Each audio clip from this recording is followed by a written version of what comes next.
RME and New Holland, proud sponsor of Curling Alberta's Summit of Champions. With 24 locations in Alberta, RME is your preferred CNH equipment dealer. RME, right by you. Need extra space? We rocket storage. Try 4 weeks free at a location near you. Sentinel Storage. Buy Canadian, store Canadian. Brett, come on, man. I know Aztec's #1 for online safety training, but we really should be out here practicing. I know, guys. I'll be right there. Just let me finish this course on gas detection. Wait. Do you smell that?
Why don't you have these and you launch us? I'm not good at launching. Sure. You be the host guy. I'll just chime in.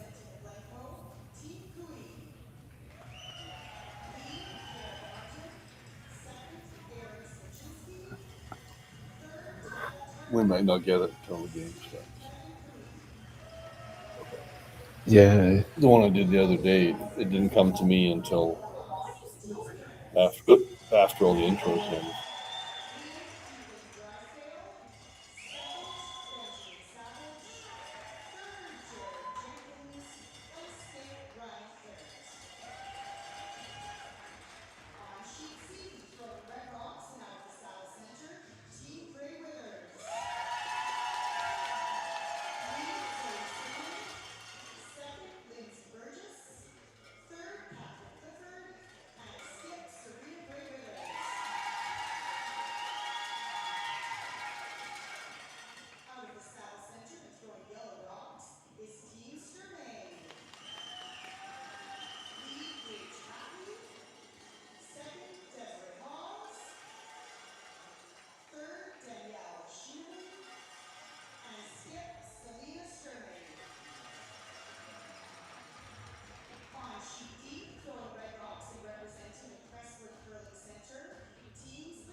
All right. Good evening, curling fans. Welcome to the 3 versus 4 page playoff game of the 2026 RME New Holland Alberta Summit of Champions. presented by Best Western Hotel and Resorts and Sentinel Storage.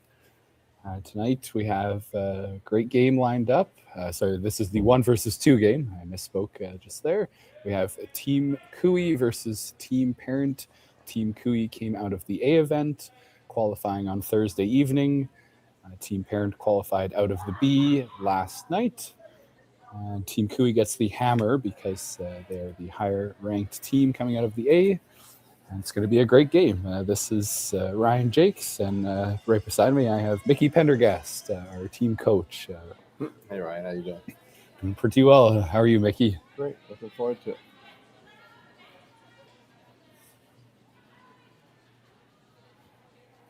So it looks like we're getting right into it. Team Parent throwing up a center guard to start off with. I think probably most people expected Kevin Cooey to be in this 1-2 situation, but I would have to say that Ryan Parent would have been a bit of a dark horse for most people. It was a good team. I'm not surprised he made playoffs, but I would say most people don't know Ryan that well. I think he's underrated. Actually, we played him earlier this week, and I told the guys he's a good shooter. I think he's underrated. So good to see him there. It's an exciting game for him to be in. Absolutely. Well, and his run through the B event actually started through our team way back in what would that have been? Early on Tuesday, the round of 16, or whatever you want to call it in the B event. And they had a good run through the B, so they beat us, Team Jakes. Yeah, that is Wednesday morning. Then they beat Team Vavrick on Thursday afternoon. Then Team Libis on Friday morning. And then finally beat Team Van Amsterdam, who is the number 1 seeded team heading into this event. Beat them last evening to qualify for this 1 versus 2 game. And that is a big win for both these teams, because they have an extra chance. They have an extra life in the playoffs, which is always nice to have. Yeah, the loser of this game is not out. The loser of this game plays the winner of the 3-4 game that is on the ice as well right now.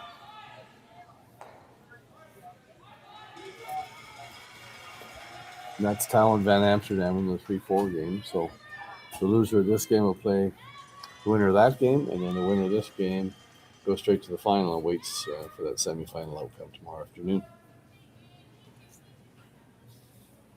Ben Savage being asked to play a hack weight hit here.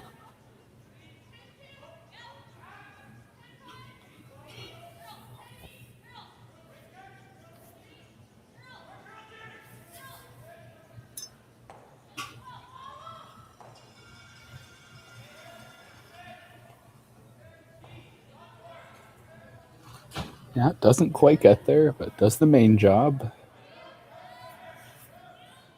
Yeah, it's just edge and edge, so it'd be hard for Kevin to get buried. He might not want to even get buried because it might just leave an easier double. But you might want to roll open there, actually.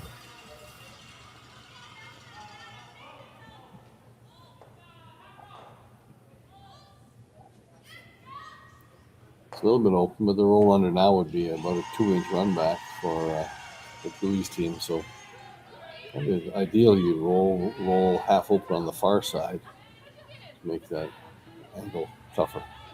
For sure.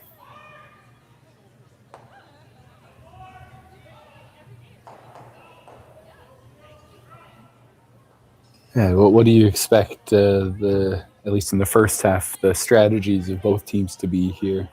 Well, I would. Kevin's famous for playing offense anyways. He always plays trying to score. He doesn't try and beat you 2-1 or anything. But I think particularly in this situation, with all his experience and the veterans on his team, playing a bunch of guys who are playing one of the bigger games probably of their career, I think his plan going in would have been to attack them early and try and get them while they maybe still have some nerves. So I think he would be happy to have an offensive start to the game. Lots of aggressive play. Yeah, that makes sense to me. Ryan, though, I don't Ryan just plays a pretty fearless game himself, so I don't think he threw one short. He threw his first one short intentionally. So I think if he was experiencing some kind of nerves or anxiety, he would have thrown that in the top forefoot and hoped for an open style of an end. But he threw it short, so that's a good sign to me that he's confident and willing to mix it up if need be. Absolutely. I think if there was any anxiety or feeling of pressure that existed, that might have gone away with the start they had against Team Van Amsterdam in the B final, scoring 4 in the first end with the hammer and then stealing 2, jumping out to a quick 6-0 lead. Team Van Amsterdam started to come back, but a really nice triple to keep the game alive. Held the lead all the way for Team Parent. Still got it back to a 1-point game, didn't it? At one point, didn't it end up being?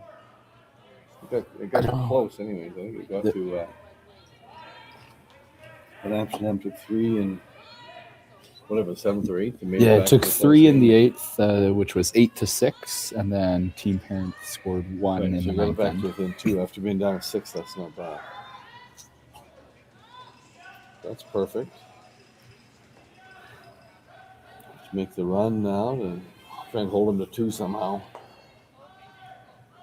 Makes it perfect. Nice to get away with the blank. There's going to be rocks in play here. Even if he makes this perfectly, there'd be a couple of corner guards for Kevin to use. Yeah. Jared throws big weight really well, though, so I expect him to make the contact. He should connect back there. Curling a bit. No, he didn't connect. He guarded the worst case scenario. At least if he missed the other way, they'd be open. Yeah. Kevin might go open, like deep on the open side. But if that double's there, he might want to do something to protect that double. I thought he might do this. Yeah, with you as our team coach, from what, at least I've personally learned from you, I would definitely be leaning towards just trying to the open side. I think that's a really good shape of the house in the first end, especially with such an important game for both of these teams, even though Team Coo is the favorite. It's always good to play simple shots when you can. Yeah, well, if you make it properly, go open side deep, they're probably still chasing this double, and you have a chance to probably split the rings instead of reduce or go around the center. Aaron's looking, or Tyler, I guess, is looking at something a little bit more creative, coming off that kicker, going behind it. Yep. Well, he's been playing so well this week. He could probably make it if he really wanted to. No. The risk going open side is in the first end, it's hard to pinpoint the weight. You might end up putting it topping, leaving the double in off double, and then they're behind all those guards. So right. It's a great shot to make, but first end's a bit of a guess, especially in those the paths aren't all the same yet. So he's going to go behind that tight corner, and like I said, I assumed he'd be aggressive here, so just going to keep applying some heat.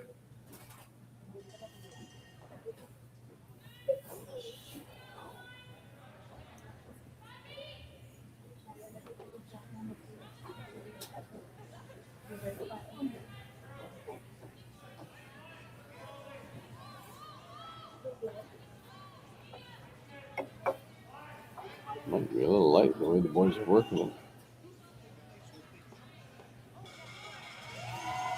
I don't know if this is getting in the house. This reminds me of one of my shots from our game this morning. It's not a bad spot, though. You could hit that and roll in and spill it in if they clear out this other stuff. Oh, you just know Kevin will be looking at that. If Ryan makes this double and rolls away, wouldn't be surprised to see Kevin play a sort of a, that's going to be at least normal hit. So hit that a little high side and spill them both in, but see what Ryan does here.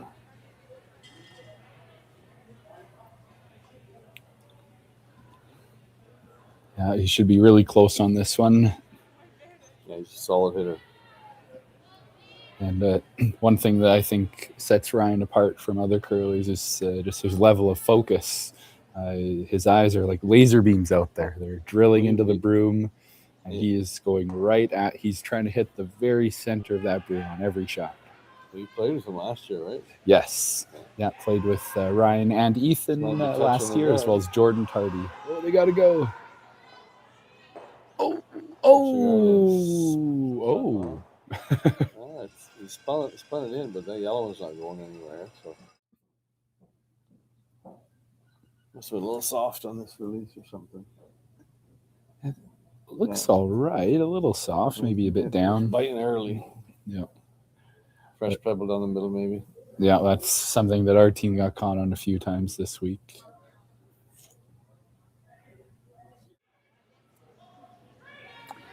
Yeah, played with Ryan Parent, Ethan Drysdale, the lead on this current team Parent, as well as Jordan Tardy. Yeah. Naturally, Tyler Tardy's brother. Had a decent season with them last year. Mm-hmm. I'm coaching Ethan now. He's on the UFC varsity men's. Oh, yes, UFC I heard that. Dinos Yep. curling team. So Very good. Playing second on that team. And the Westerns, that's next week. Yeah, we're off to Edmonton for Canada West next week. Very good. Nine university teams there, and the top 2 go to the nationals.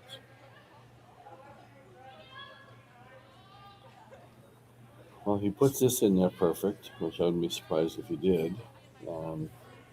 Brian's going to have to make something special just to hold him to 2.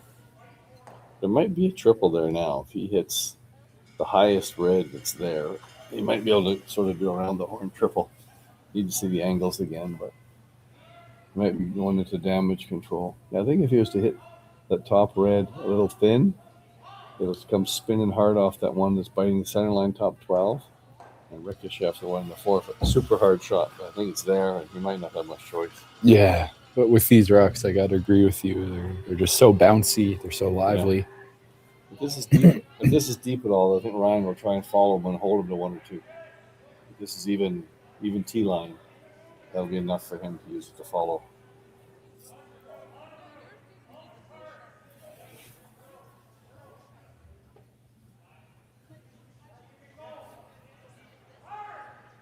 Hanging a bit, he's going to be able to see the. Ooh, you can't leave air. There's definitely some air. I'm not sure he can make the double. You see it? Can he hit thin enough to make the double? Oh, maybe just. I think you could, but you're playing with fire. You touched that top red. It's 5. Yeah. He played with quiet weight though, and just rolled in on top of it. Max 2. He'd be pretty happy. Although that would leave that short run back. Almost better to hit and roll to a freeze. You know what I mean? If hits and rolls behind that yellow-red stagger, the other short red run back still going to be for 3 or 4. Right. Yeah, if you can get to the nose of that top 4 red, that'd be really nice. They should be pretty happy with how this is looking. If they only give up 2, it's a long game ahead. I'm thrilled to only give him 2. He's looking for some other triple here. He made 2 triples against Van Emp. Yeah. Yep. Yeah, maybe. No. He seems to think he's going to hit it. Maybe he's thinking max 3. I'm happy. I think he touches that one. I don't know. I don't think he ever kills it, but I guess we're about to find out.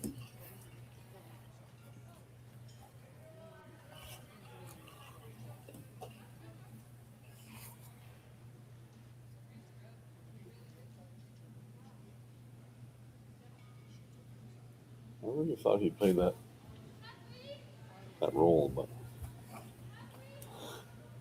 guess no matter where he goes, it's going to be a 2-foot run back for Cootie. So. Yeah.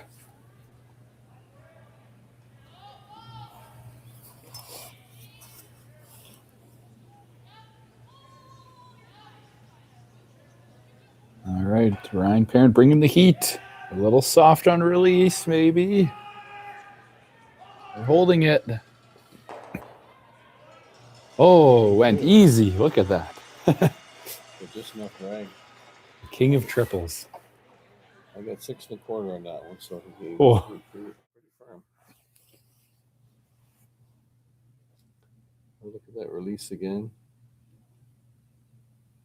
Yeah, pretty good. Yeah. Tracked pretty good. He knew where you wanted to hit it, though. Yep.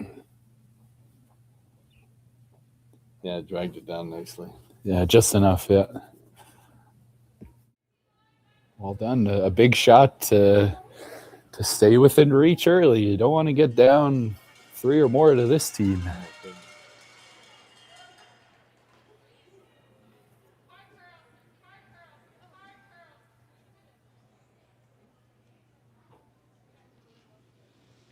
With a big backswing on drawing. Yeah. What is that little tippy thing? It doesn't make any sense. But that's a timing mechanism or something.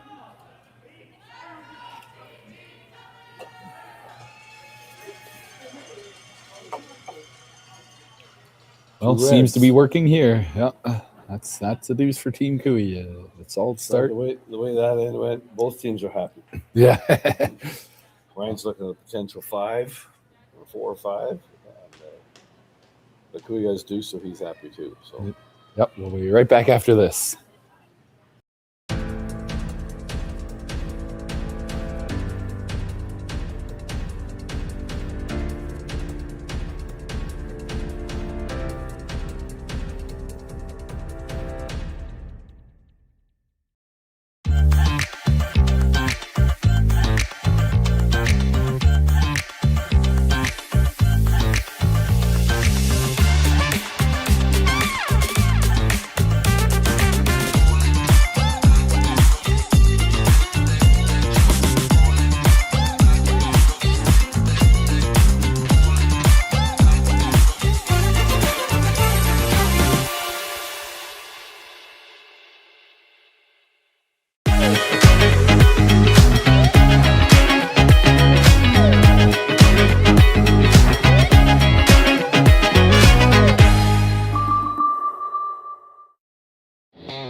RME and New Holland, proud sponsor of Curling Alberta's Summit of Champions. With 24 locations in Alberta, RME is your preferred CNH equipment dealer. RME, right by you. Need extra space? We rocket storage. Try 4 weeks free at a location near you. Sentinel Storage. Buy Canadian, store Canadian. Curling Alberta's 50-50 supports grassroots curling with a jackpot of at least $50,000. I know! Brace yourself. Join us aged 18 plus in nurturing these future curling stars. Support grassroots curling with Curling Alberta. All right, welcome back, everyone. Cooey took 2 in the first end of this 1 versus 2 page playoff game at the 2026 RME New Holland Alberta Summit of Champions, presented by Best Western Hotel and Resorts and Sentinel Storage. Oh, that's quite a mouthful, eh, Mickey? That's a mouthful, yeah. Back in my day, we just called it the BP Cup. Yeah. Well, a solid start for Team Cooey, but a lot of game left. This is 10 ends. 38 minutes thinking time for each team. Both of these teams not known for being the fastest on the ice, but as long as you still have a few seconds left when you're throwing the last, doesn't really matter. Unless it affects your routine, I suppose.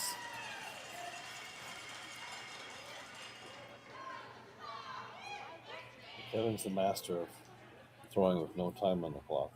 Yep.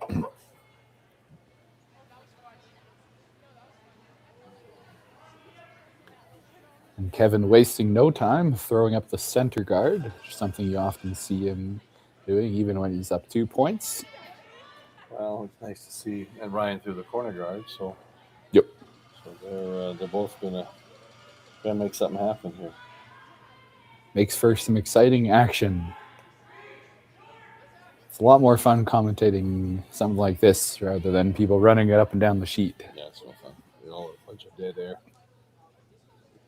But our team, we do like running off one end just to save some time on the clocks. When you get your 4th rock thrower just in the hack on an open hit, that saves about a minute per shot, which is nice time savings for the rest of the game. Give you a little more comfortable. So this is kind of the standard opening when the team with hammer wants to try and make something happen. they're referring to this as the box setup, where the two, without hammer throws two down the middle, a guard and one in the rings, and the guy with hammer throws a corner guard and one around it. So you kind of have some sort of a quadrilateral, if not an actual right angle box, but you do have sort of a general box situation. And then depending how well those shots are made, then the team with hammer will decide how hard to push, or whether clean up the middle and try and count that winger, or whatever. So it depends how these first 3 or 4 shots are made. So Ryan can run this back now, or he can play a freeze tap, or it depends how aggressive he wants to be. Carrick's first one was heavy, which takes the heat off Ryan a little bit. Like imagine if that rock was top button and top 8 instead of top button and back 4. Quite a bit different level of pressure being put on the team with hammer if you make those 2 red ones a little bit better, a little bit higher. For sure. So if you're playing the box, you have to be comfortable with connecting on a run back on at least one of your seconds shots. You have to make some space to work with. Yeah, if the team without hammer executes, then you're absolutely right.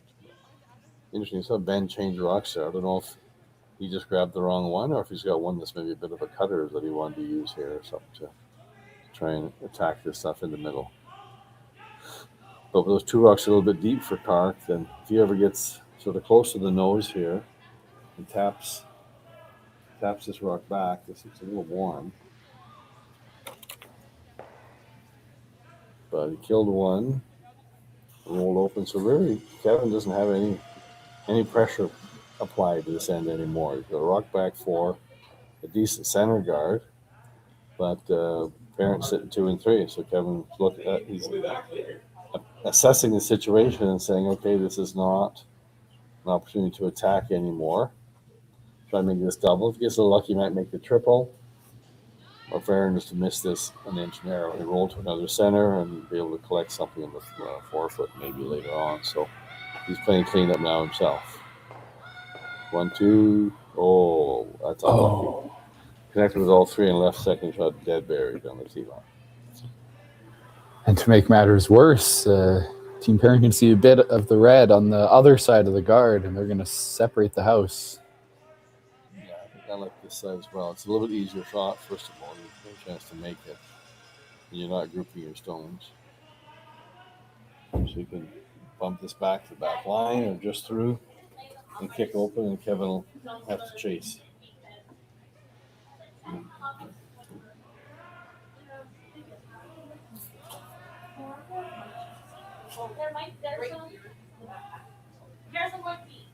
Sweepers going back and forth. Must be close.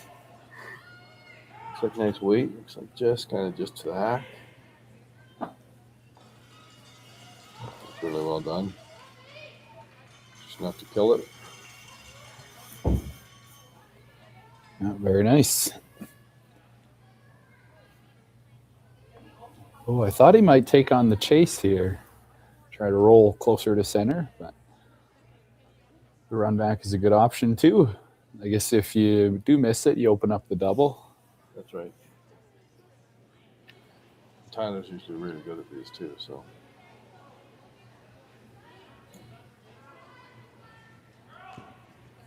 Trying to curl it. Got a piece and 2. Oh my. Cleanup on aisle B.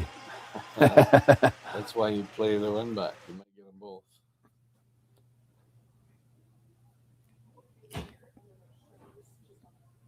Very solid throw, crisp release. Just pinpoint. A little worried early on. Comes over just enough. Makes it look easy. Do it. All you gotta do is hit in the right spot. Easy Yep. shot. Yeah. Throw at the broom with the right weight and the right rotation. You can make anything. Assuming the broom's in the right place, then you're good. That is a big assumption.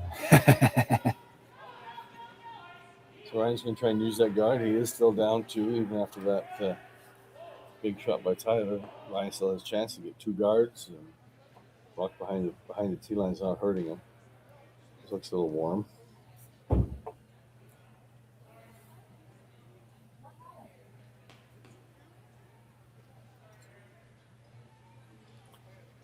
A a little straggler back there that probably won't come into play, but you never know. Kevin can't hit it, so you never know. Sometimes they leave you a double, and that thing comes back to haunt you. Tyler has to change gears from big peel weight to precise finesse come around.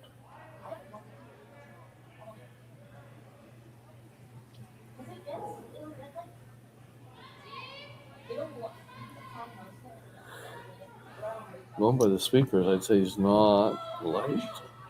He's close. Yeah, Tyler watching this intently. Perfect. That's a nice spot. All right, well, I'll mention one of our sponsors while we have a moment. One of our presenting sponsors is Sentinel Storage. They have a great history in Alberta. From their humble beginnings in 1998, they have grown into the trusted leader in the self-storage industry. Sentinel Storage is there for their customers in times of life's transitions, providing Canadians with convenient, safe, and affordable storage and moving solutions. As a Canadian company, Sentinel Storage is passionate about supporting communities through sports, whether that be grassroots sports teams or professional sports teams. Curling Alberta wants to thank Sentinel Storage for their dedication to our female athletes and their ongoing partnership of curling in Alberta. So a reminder that this is a combined provincials because of the timing of the Olympics this year. Both the men and the women are playing here at the Murray Arena in the Okotoks Recreation Center, and started one day earlier because of that, but still fit lots of draws in, and they have some good practice ice available at the Okotoks Curling Club, just a few steps away. So it's been a well set up and well run event from my perspective. It's been great. Mike and his team did a great job. Mike Levis, the GM here.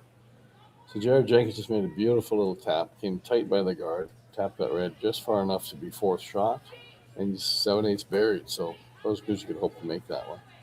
Kevin's got to match that now and try and sit to himself.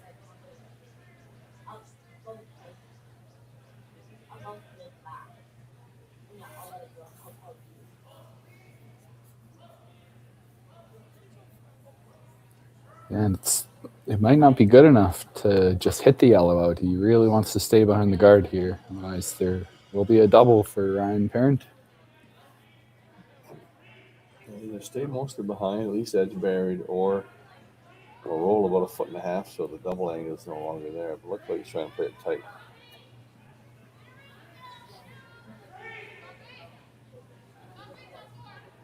Didn't hit it far enough. Still shot rock. Really good place for a red rock, though.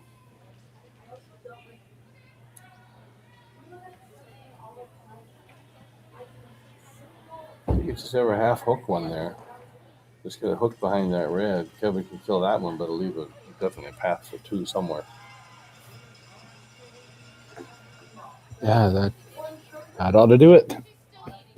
It's very precise, though, on the line. Hey, you've come too far behind the red. Kevin can't see a whole ton of that rock, but he should have enough to do some sort of slash if it's lined up for the double on the back yellow.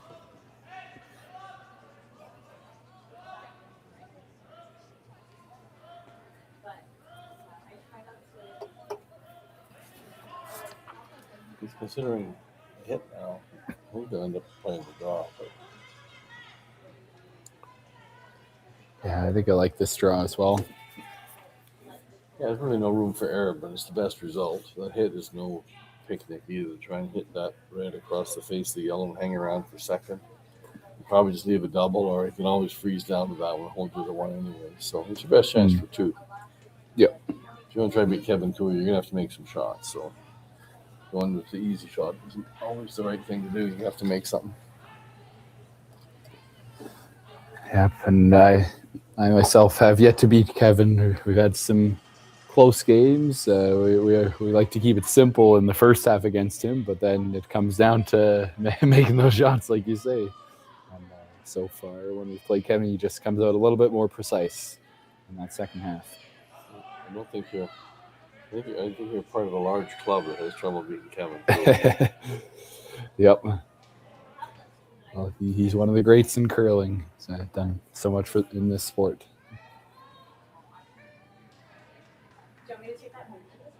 A little warm? I think so. Yeah. He's Kevin and out. It's happened. I think it looks tough. He probably just follows him with the in-turn. But he just played the out-turn, so it's tempting. It's always tempting to play a shot. You just played because you know the path, you know the speed, you know when it's going to break. But if you hit it high at all, it's 3. So. Yeah, it's not the best shot or best spot for Ryan to put the rock, but it's making Cooey make a tougher pressure shot. And make him change turns. Yeah. Always good.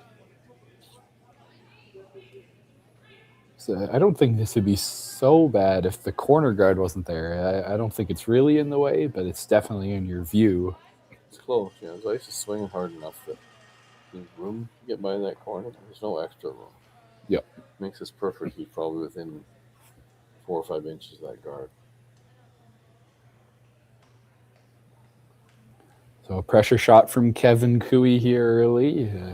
I know he's seen many pressure shots over his career, so I don't imagine he'd be too phased here. The only question is if this side is similar speed to the other side. So they're going in a new path.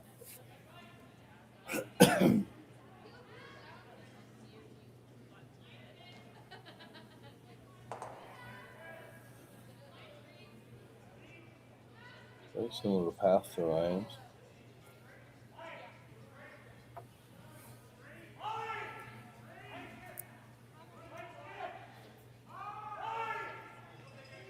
Gotta get by that one top. Gotta get by his own red. And he did. At 14-9, that was back four with a little bit of sweeping. I wonder if he can rip that. The quarter of that top red goes across the red on the button. And the red redirects. Might be 3. If you really had to get 3, I think it's there. See what I'm saying? That red on the top of your foot. Slash it across the face of the one on the button. It redirects onto the yellow onto the red, and you count 3. Ooh. And that straggler counts. I just about a few minutes ago. Yeah. You have to throw a hammer. I don't think it's any harder than this. I don't think this is ever for 3. That rocks, even with no center guard there, that rocks edge on edge behind the one top 4. So probably just, I don't know, maybe just for 2. He'd be okay with 2, yeah. Thrilled with 2, yeah.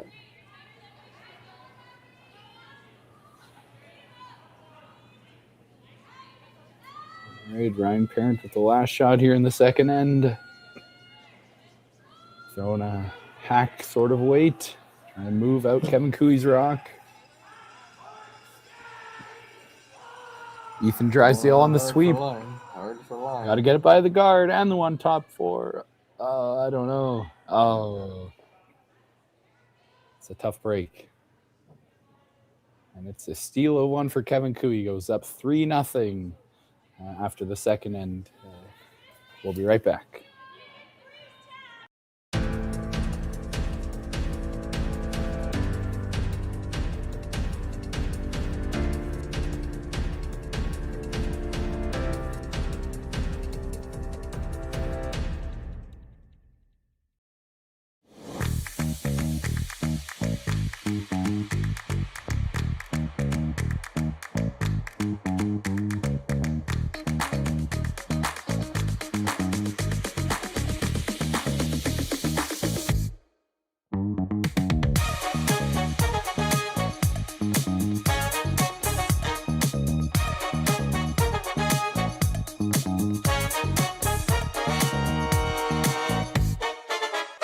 Welcome to therockshop.net, the official store for the Grand Slam of curling. Whether you're looking for the best hats, stylish clothing, fun toys, or unique accessories, the Rock Shop has it all. Shop online anytime at therockshop.net for exclusive Grand Slam of Curling gear, or come see us in person at your next event.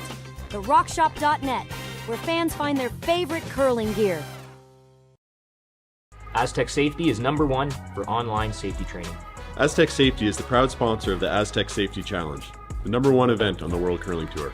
And Aztec Safety has been a proud sponsor of Team Jacobs on our quest to represent Canada at the Olympic Games.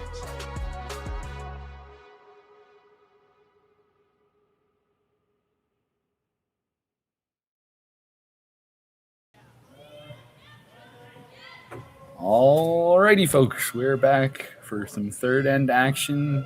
Cooey versus Parent, 1 versus 2 page playoff game at the, take a deep breath, 2026 RME New Holland Alberta Summit of Champions, presented by Best Western Hotel and Resorts and Sentinel Storage. So Team Cooey gets the steal in the second end.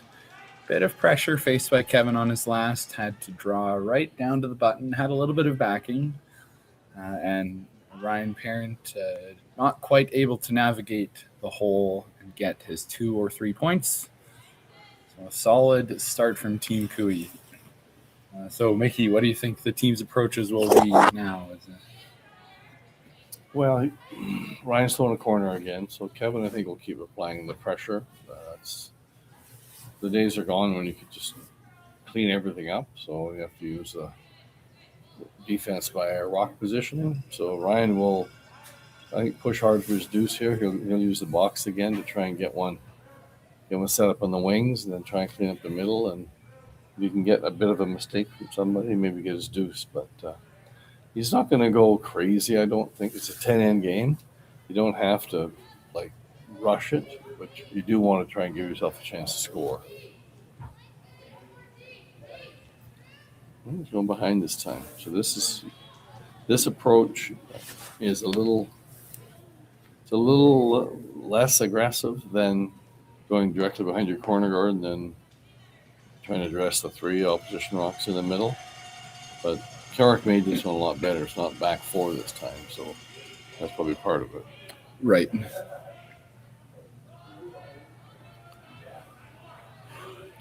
It's looking a bit hot, but I suppose they played this turn so it would be angled towards the corner guard if they were to use it later.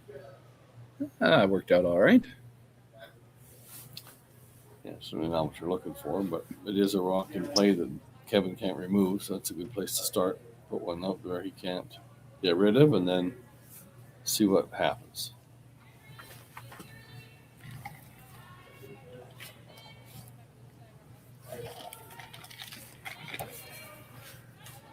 So Aaron being asked to come around back 4. You don't usually want to go behind the tee line, but in this case, Kevin's encouraging draws to the middle. Looks like Aaron's heavy here. Yeah. Yeah, you really want to neutralize that yellow. Oh, that's slow down in a hurry. Well carved.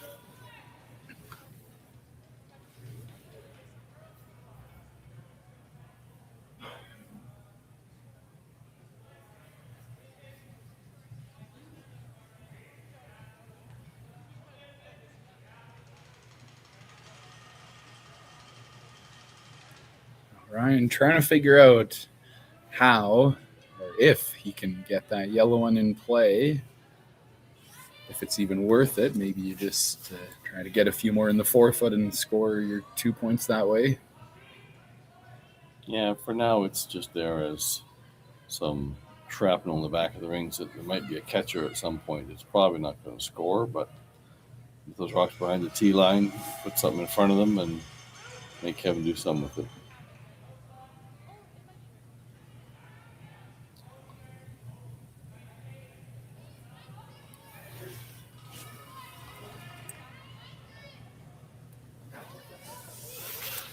Must be getting keener or something. Everybody's heavy all of a sudden. And I wonder if it's the multiple shots down a path. Could be. Just livens it up a bit. Third end, all the fresh pebbles gone.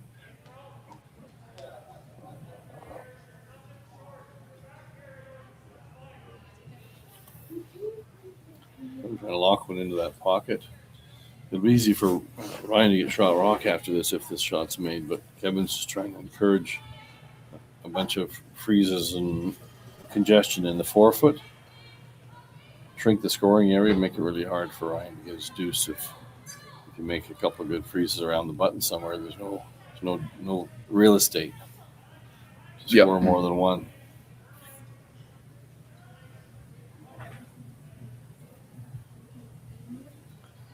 Still a little warm. Maybe they're right off it.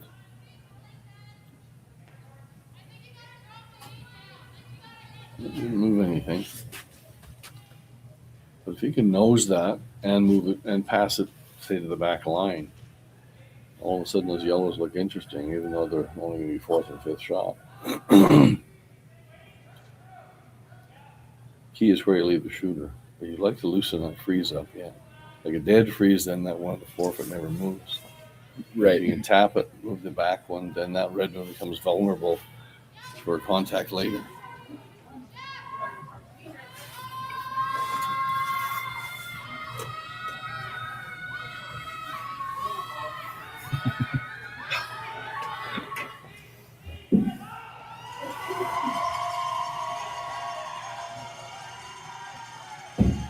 Jared Jenkins going hard on the sweep.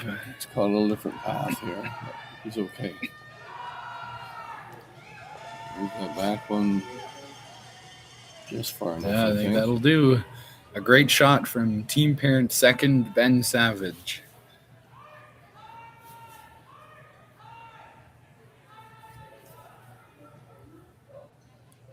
Kevin's a little worried. Too many yellow kickers that are starting to be part of the conversation. Yeah. And if you tap that red up, your red shooter is not going to be fifth shot. It's going to be sixth. Yeah, this is getting a little scary. And we've seen what Ryan can do with triples. Yeah, it's his week for triples. Usually make one or two a season. Maybe he's made 3 out in the last 2 games. Yep. A game and a half. I can barely make a double takeout. Oh, my goodness. The bad news is you shouldn't have to be throwing too many triple takeouts, right? Yep. I think that's part of the fun for both of these teams. To be able to throw those cool angles.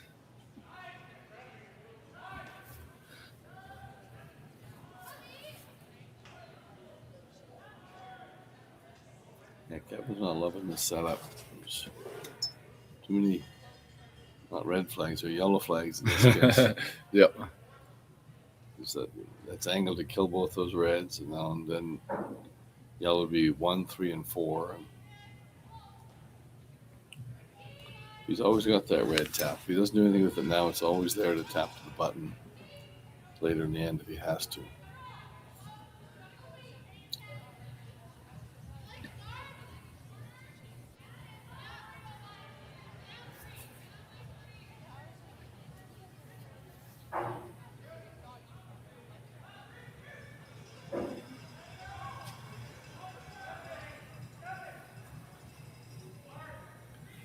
It's Tyler looking to get just a hair off nose here, I suppose. Angle it towards the back yellow. You got to make this rock. You want this rock to be very secure in here somehow. Freeze tap, a little overcurl maybe. Yeah, not going very fast. I wonder if it's just the lefty track, a different path of ice. Coming at from a different angle. He's also quite a bit lighter. The other rocks were all kind of back 4, back 8. He was just top 4. Yeah. So it broke it out early. But yeah, he is throwing with the wrong hand. So yep. Tyler, it's not too late to change. Don't do it right now, but you got the whole summer.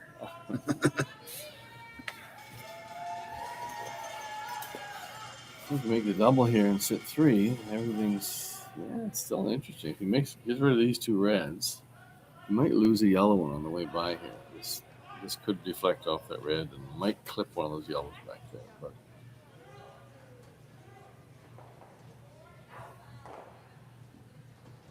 just spins off it. Yeah, you can see how lively those rocks are. At a club, that rock's barely moving. Especially all that spin on it. Yeah. So now all of a sudden those 2 in the back 8 foot are in play. If this freezes on the wrong angle, parent will have a chance to sit 4. If this freezes, say square on the center line, frozen, you know it's hit to sit 4. Yeah. But the good news, this is the curler's dream. Same shot twice. Right. Should be close. Tyler's what, 2-time world junior champ, right? So he can make shots. Though I did beat him a long, long time ago at the Kelowna, I don't remember exactly what it's called, the junior curling summer camp. Back when we were 14 or 15. So. Yeah, don't forget those. When Yeah. he becomes a 2-time world champion, you always say, I beat that guy. Yep. I put him in his Before place. he was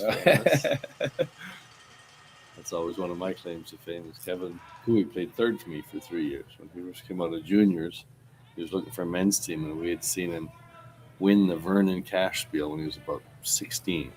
Weighed about 102 pounds. Couldn't weigh more than 16 years old.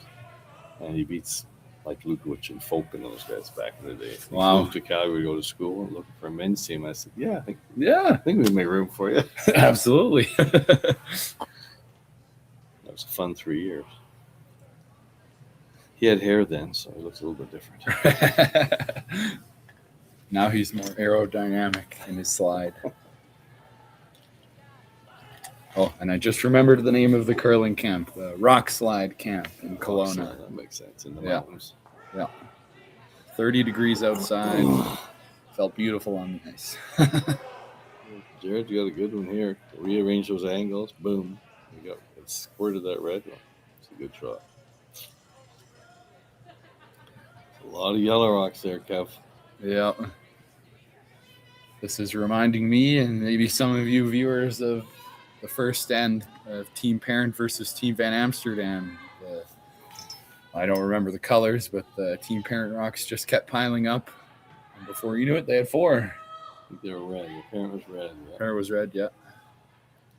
So Kevin can get to the nose or slightly across the face and kill at least one of those yellows out of the 4-foot to sit first and third or second and third. Try and limit the damage. If he can escape with the deuce here, like giving up only 2, get up one with playing 4, it's pretty good. But if he hits this wrong or rubs a guard or something, it'll be a handful. Well, that's the trouble. There's not a whole lot of margin here. It's you want to get to the inside, like you said, Mickey. Yeah, but you could easily rub the guard in this inside path. It's edge buried too, so. Or you bounce open. There's lots of catchers, but they should be able to sit 2 or 3.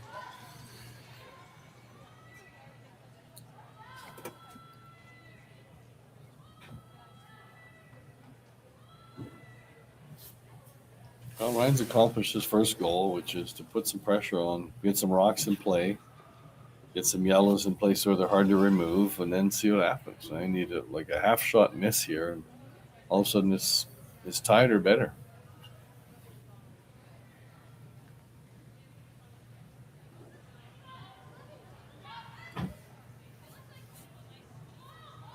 Discussing the path here. How much weight do I need to throw? How much did I throw last end when I tapped that one back 4? How close is it here? Tyler threw 2 in this pass, so he should be able to give him some really good information. Well, it's important to get it right. There's a lot of different information that goes into a finesse shot like this. But I do worry about the implication of the time clocks. I'd be curious to see, doesn't have to be right away, but see what the time is looking like for both teams. Lots of time. Lots of time for Kevin. He can play 2 ends in 3 minutes if he has to. Fair enough. It's close if he gets it by. Oh, my. Perfect. Tap it, get it out. Nope. That one's buried, though. That takes the 2 in the back 8-foot pretty much out of the equation. With the weight Kevin can throw, it's going to be real hard not to leave a double. Or freeze into a pocket. Yeah.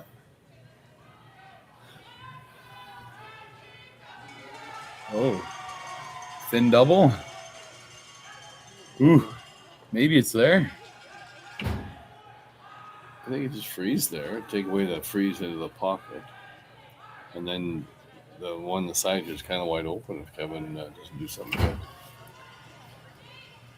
I know the appeal of sitting 5 is alluring, but all right. So 38 minutes. You should have 19 at the break. I think they're doing all right on time. Third end here. A little tight for Cooey, perhaps, but he's no stranger to that. Thank you to our producer, Connor, for showing us that. Very well done. So look, we're playing just a freeze top 4. A lot of ice, so it must be just trying to freeze on the edge of that one that Kevin just threw. Yeah, I like this. I think that thin double's a bit too greedy against Kevin Cooey. He's going to lock one in the pocket and make you regret you ever even thought about it. You got to beat him to it.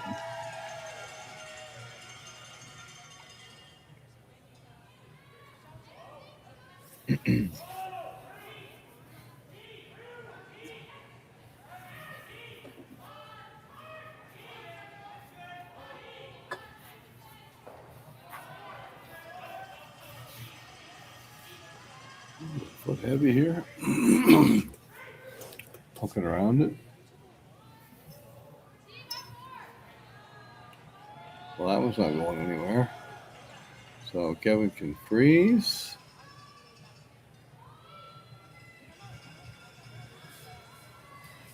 I wonder if he would think about blasting, hit a thin piece. Yeah, like he just motioned for there. They're pretty easy to get rid of 2 of them and give him a draw the forfeit for his deuce.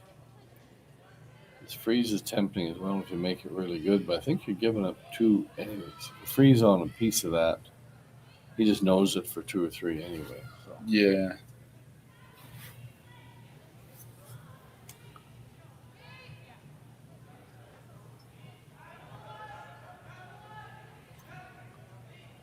It's almost too bad that red one's in the top 4. If it's not there, you could easily throw back 8, back 12, nose the yellow, and get your force there.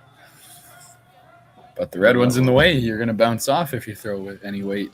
Well, red's only showing a thin half, so it's you can't chase it with any weight. It's a dead draw, or else the rip. I think my guess is he's going to throw a hit. Yeah. Hit an inch of it. Rattle 2 of them out.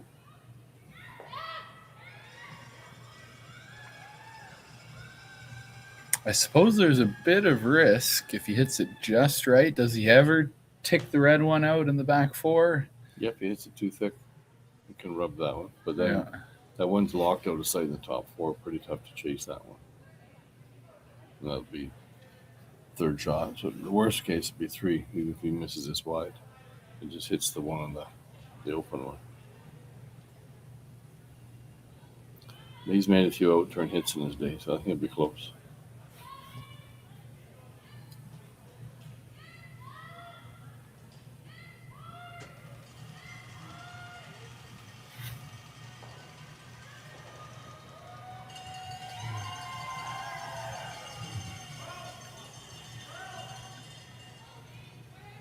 Bringing the heat. Is it going to come up enough? I don't know if he has a piece. No. Be right back. Just played this path. He should make it. Can't bump anything. If he bumps that even a few inches, he only gets his deuce. But he just played in this path. I think it's a real good chance we're at a tie game here. Yeah. If he didn't just play this, I think he'd be leaning towards the hit on that back 4 yellow, back 4 red rock. It's just a nose hit. You can roll a little bit inside. But just through this. Yeah, he could play that. Another one of his famous triples and get 5 here. Oh. hit an inch that buried rock and crotch into those 2 side reds and take 5. Or peel your yellows out. Yeah, it's a bit greedy. Let's see if we can get his 3 points here. Looks like a similar throw. Sweepers like it.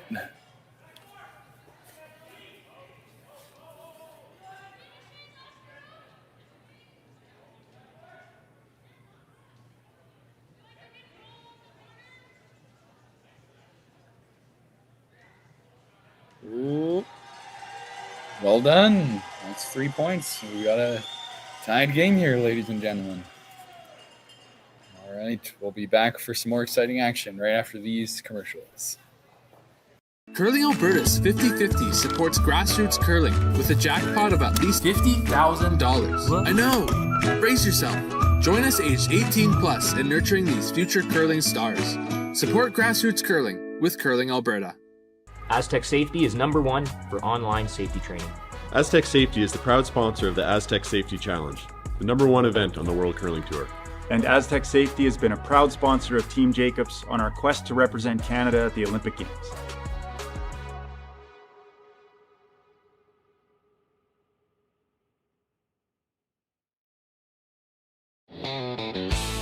RME and New Holland, proud sponsor of Curling Alberta's Summit of Champions. With 24 locations in Alberta, RME is your preferred CNH equipment dealer. RME, right by you. Need extra space? We rocket storage. Try 4 weeks free at a location near you. Sentinel Storage. Buy Canadian, store Canadian.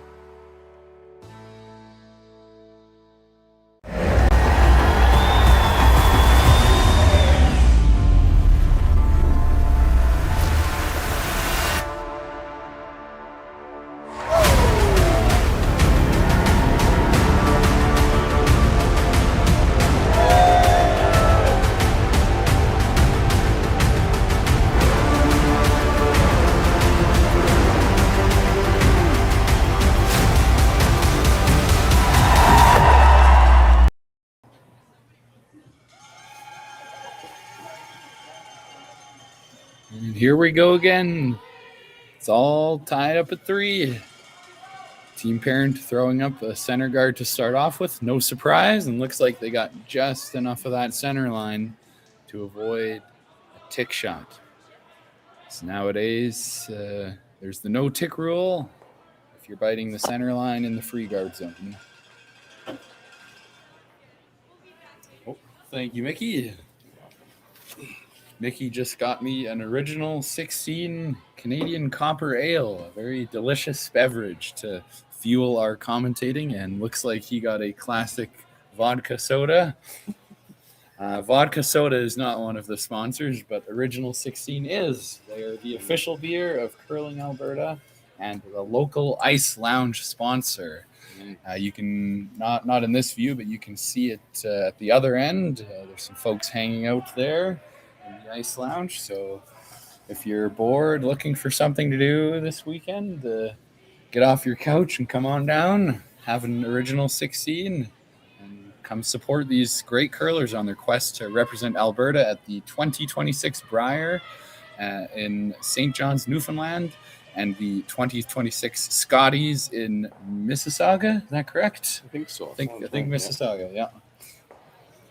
Yes, anyways, Original 16 is one of Canada's most successful regional brewers and an internationally recognized producer of world-class beer.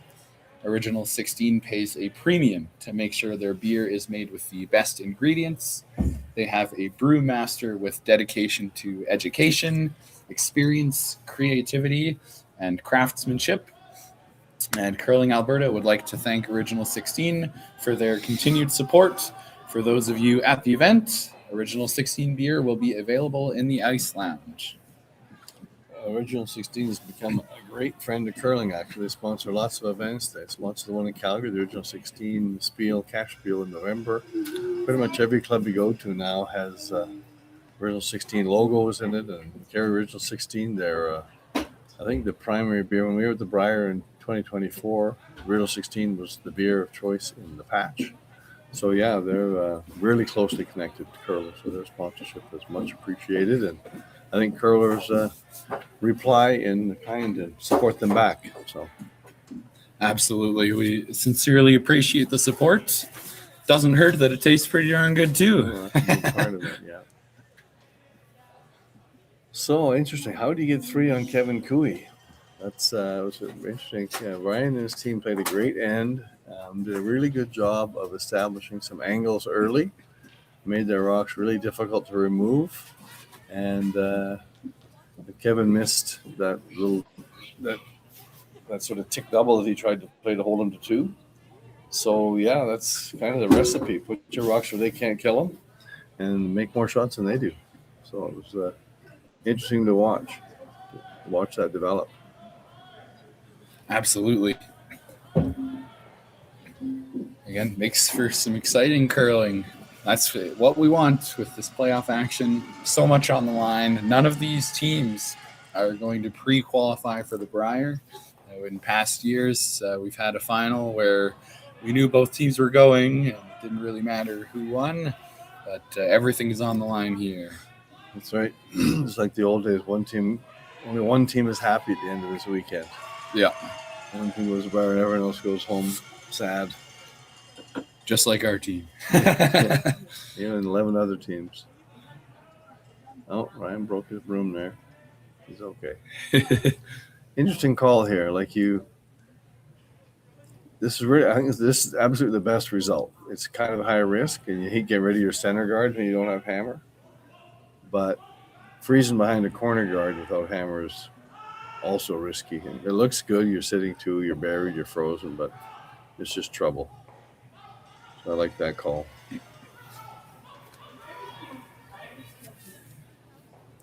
Kevin's still got lots of building blocks to build some offense with, but also some sneaky hiding spots for Team Parent. Yeah, it's a yellow guard closer to the 4 foot, so that always matters.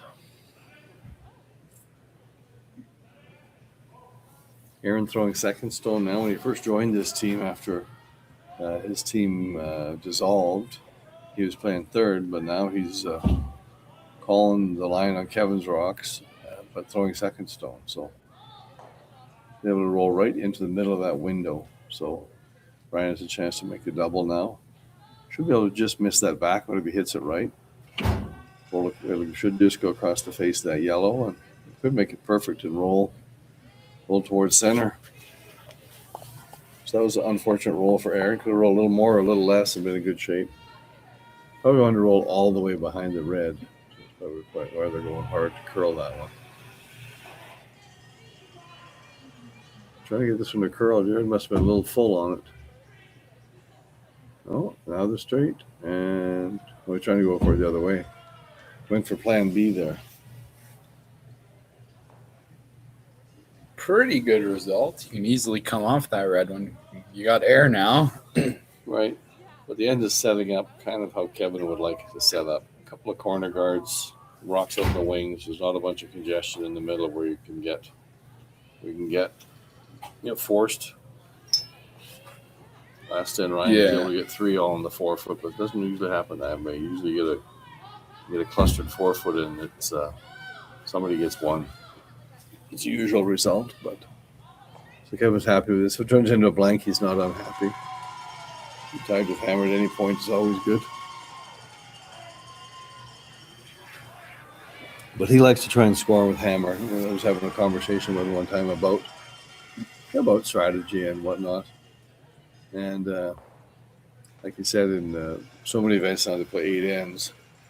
He says, I only get hammer 3 or 4 times a game. If there's any kind of blanks, I only get a hammer maybe 3 times, maybe 4. Right. I like to try and use them to score. A lot of guys will try and go blank, blank, blank. He can't steal at the high level nowadays. You can't count on a steal. So he said, if I have hammer, I want to try and score with it. So he tries to build something. And speaking of blank, blank, blank, that's exactly what we had going on in the 3 versus 4 game on the men's side. Team Tau versus Team Van Amsterdam. They blanked the first 3 ends, and then Team Van Amsterdam got 1 point in the 4th end with the hammer. Now playing the 5th, and it's looking wide open. It's going to be another blank. Oh, yeah. Well, you called that one, Ryan. He made the in off there. He came and hit and roll off that winger. Try and force Kevin to put his rocks close together somehow. So that was a good hit and roll. What a fantastic shot. I wonder if that's even the perfect shot. If you roll dead behind the guard, Kevin might chase through the hole and keep the rocks separated. But here... Yeah, I think you're right. You want to roll to this side or even roll a couple of feet more on top of that red. Sure, yeah. But definitely you get somewhere where you can force her to put both rocks on the same side of the sheet. Maybe get a double takeout at some point. And then on the women's side, I'll wait a few seconds because Selena Sturmey is throwing her last rock as we speak. Oh! Just touches the side of the guard.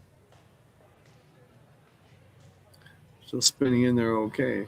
Not a bad result. I think he was supposed to tap that a bit, so it must have been a little light. Yeah.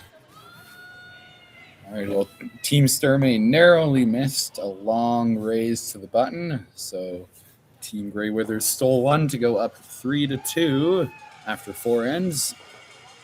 And then, so that is the 1 versus 2 game on the women's side, which is also a feature game. I believe the Skrlik sisters are commentating that one. So you can choose who you like better, but I think you want to stay tuned to this game. We're having some pretty exciting conversation. And then the other women's game, 3-4 game, is Slaczynski versus De Schiffert. And that is still 3-1. They're in the 5th end. De Schiffert is up 2 with hammer. Oh, wow. De Schiffert has the 3-1 lead. And that is the U of A junior women's team. The only current U of A team to make the playoffs on either side. There's 4 or 5 of them here. It seems like they're all over the place. I know. They just keep coming. That's a great program. So Kevin's got to make a run back here to find a way to make sure he scores one. Oh my! Tyler's either a little heavy or a little light on that, or narrow or something on that tap attempt, and team parent made the perfect hit and roll. So maybe Kevin's just a lot better at runbacks than I am. Well, he is, but I'd be chasing that yellow one all day long. I think you can get a good angle on it. Yeah. Hacker board, at least open things up so you can score. I don't think you get rid of both of them. Maybe. Again, runs a really nice result, but if you make it perfect, you're going to get your blank. But there's all kinds of ways to leave yellows in charge of the forefoot here. You just got to make contact here.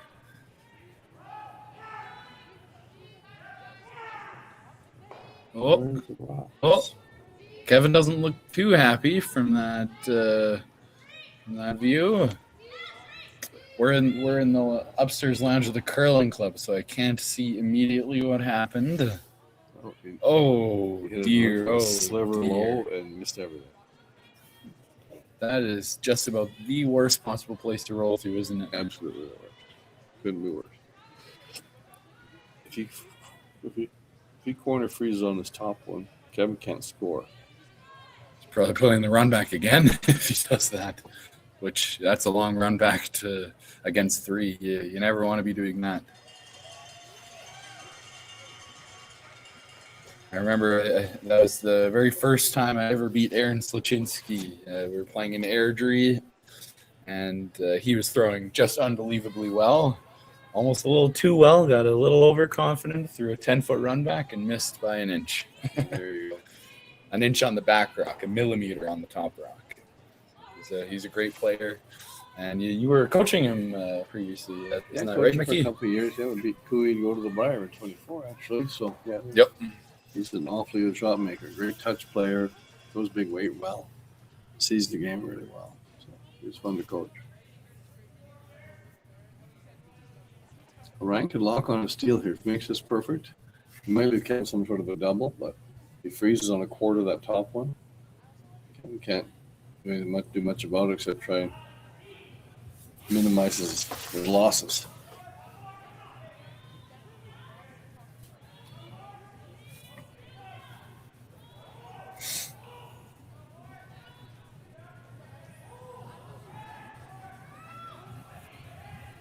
It's coming in nice. Pretty much perfect. Oh my! Just think I called it. There's not even a run back here. I guess you could draw the button. You can score by drawing the button. Or you can play this run back. Still hold them to one. Still, there's one yellow, a minimum. Yeah. The worst run you can do here is get one. Wow. How the tables turn. This is kind of innocent the way this developed. They made a hit and roll off the wings, and then Tyler was light on that tap. And Jared made a perfect hit and roll, or was that Ryan? Someone made a perfect hit and roll. Yeah, well, Jared made the long roll, and Ryan made the short roll right on top. And Kevin missed a run back, and I was going to play another run. A way to put some pressure on him. This is to hold him to one. Looks pretty close.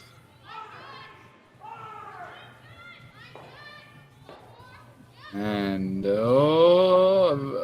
just enough. Stilo on a great result on the last one from Kevin Cooey. We'll be right back after this. Yeah, the intern's moving a bit there. Yeah. This needs to be the fastest last-minute pregame snack run ever seen. That's right. The fans of great taste are going wild. Can he make it? Yes! He's done it! Original 16. You can celebrate every win.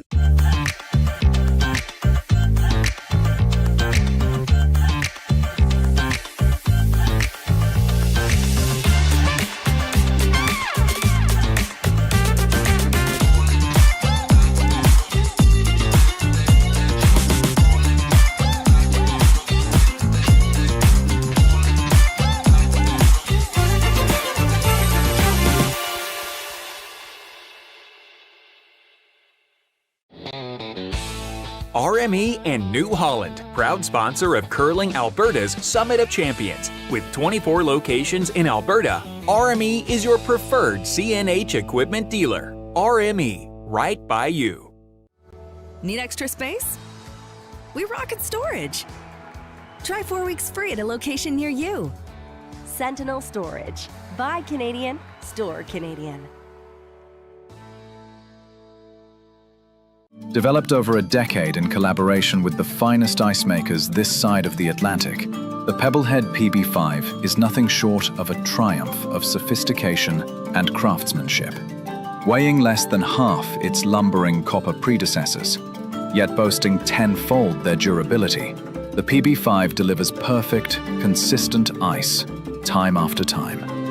The PB5 by Pebbleheads.com, the apex of ice-making ingenuity for the roaring game of curling. Welcome back. Some fifth end action. Team Parent has a great finish to the fourth end. Puts huge pressure on Kevin Cooey. Kevin opts for the long run double instead of the draw to the edge of the button. It was going to be a tough draw if he played it. It was either one. It was all or nothing. A score of 1 or a steal of 3. So I can see why Kevin wanted to do the run back. Yeah, it was a super tough draw. You had to go wide and like touch the edge of the button. So, and he just played that run, so pretty sure he's going to make contact. A hitter like him. Yeah. But still no picnic. Running back about 8-footer and making 2 go away. So Ethan Drysdale throw a nice tight center with his first. Cooey goes corner. This looks like a little deep, maybe. Yeah, pretty good. And Serena, you're in a conflict of interest. Perfect shot. Yeah. Yeah, he's really good at setting up those ends. He's got that top 4 weight and that tight guard weight locked down. It's off the center line, though, so Kevin played a chip shot. He agreed with Ryan, got him to agree that it was off center, so it's tickable. Yeah. Make this as like hack the board to it and get rid of it and spin behind the corner, or even if you just roll a foot and stay in the free guard zone, it's a pretty good shot. Oh. We got a frozen camera, so we're going to stay on this view. All right, sweepers coming into view here. And it looks like they're carving it over. They got to get a piece of this guard. Looking pretty good. Oh, caught in between a bit. Ooh. I think he'd rather that would have stayed in the free guard zone. Yeah.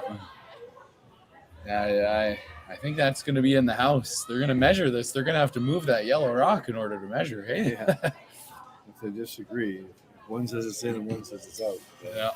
Or if Ryan's unsure, he'll want to know. Yep. That's pretty chaseable if it's.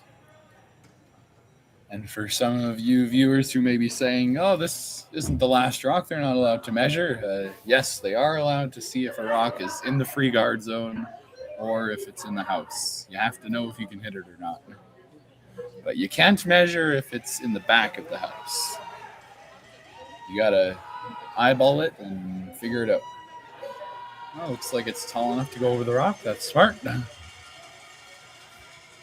Out. Oh, all right. So, well, Kevin's happy with that. Now he's got a double corner on that side to use. Yep. Try to build something.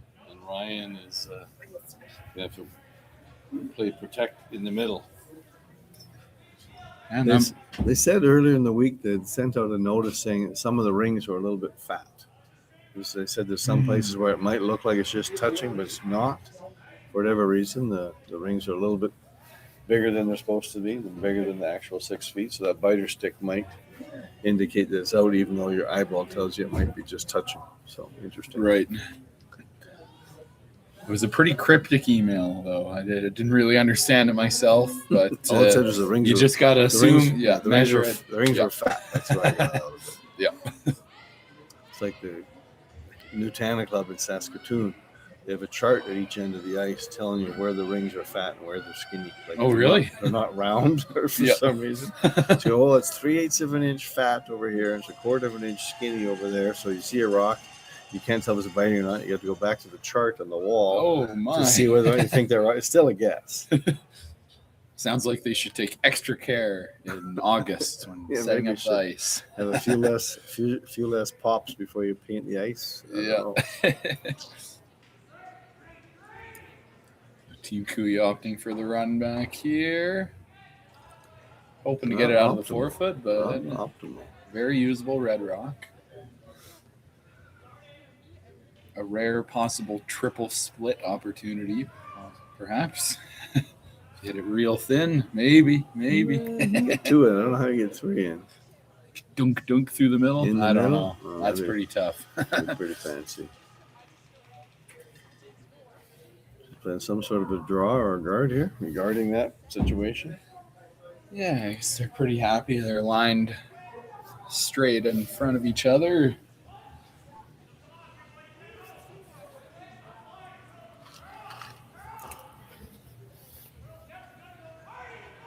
But those are some very dangerous, usable red rocks. They sure are.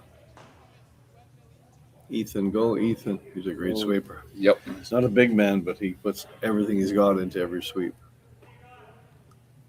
But that guarded the wrong half. If you're going to miss that guard, you got to guard the other half. If you show him half of that and he rolls the wings on the open side, not a big deal. But here you can roll behind that cluster of reds and start building some offense. So that was either too much ice or a wide throw. It was missed on the wrong side. Yep. Normally hit and rolls are pretty tough, but that is a wide margin to roll behind. 3.5 feet to roll. Yeah. But I know, as you say, Mickey, it's a lot easier to come around often than a hit and roll. But sometimes you just gotta kill 2 birds with 1 curling stone, right? Well, it depends on what the primary objective is. If you really have to get rid of opposition stones and the roll is a bonus, then fine, go ahead and play the hit and the roll is a bonus. If you really want to get a rock into a spot, it's easier to throw it there than to hit something and roll it there. In that case, Kevin had to address that stuff in the middle. He didn't get rid of them both, but the roll was kind of the bonus. Like you said, he could roll behind any one of those 3 reds and be in good shape, which he's done here. So now he's got Ryan chasing him because that guard wasn't executed properly. Oh, worst case scenario. Hit that on the wrong side. Oh my God! And he chipped the other one in. Oh my God! Not only did he jam it on the yellow, he chipped the other one in that was measured to be short. And he got it a piece buried. That double is really, really tough. The straight back double. Oh, both those shots were missed the wrong way. You don't ever try and miss, but you got to be smart with your misses, right? So that's too bad. So Ryan and you'll have some cleanup to do here.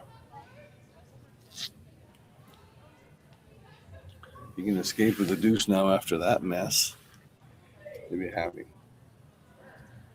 Seems to be the story of the game for both teams so far. Be happy to give up 2. Happy to give up a steal. Yeah. Oh, it's a funny game with 5 rockets. It's not that predictable anymore. A little heavy. Must have guessed. I guess it'd be heavy out here.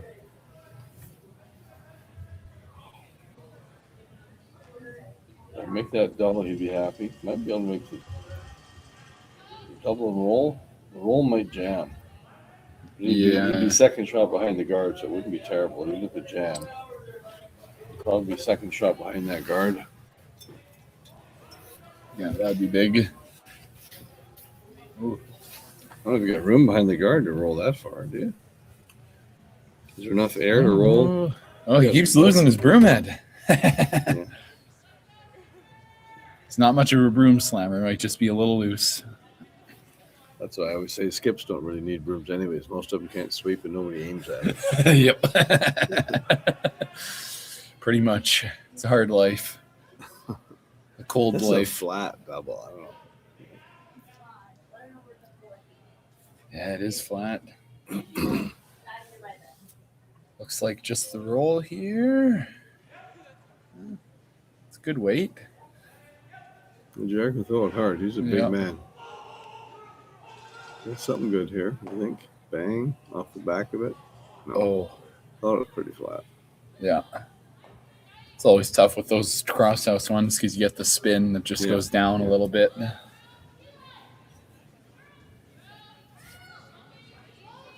Kevin doesn't like that double and roll opportunity there. He's going to try to take that away from him. Yeah. He'll leave him that wide open one to roll. It's like we were just talking about, that perfect hit and roll is always a hard shot. Yeah. Tyler just played here as well. Should know this path really well for speed and for curl. Just hit this half buried top 12 and Ryan's in a world of hurt.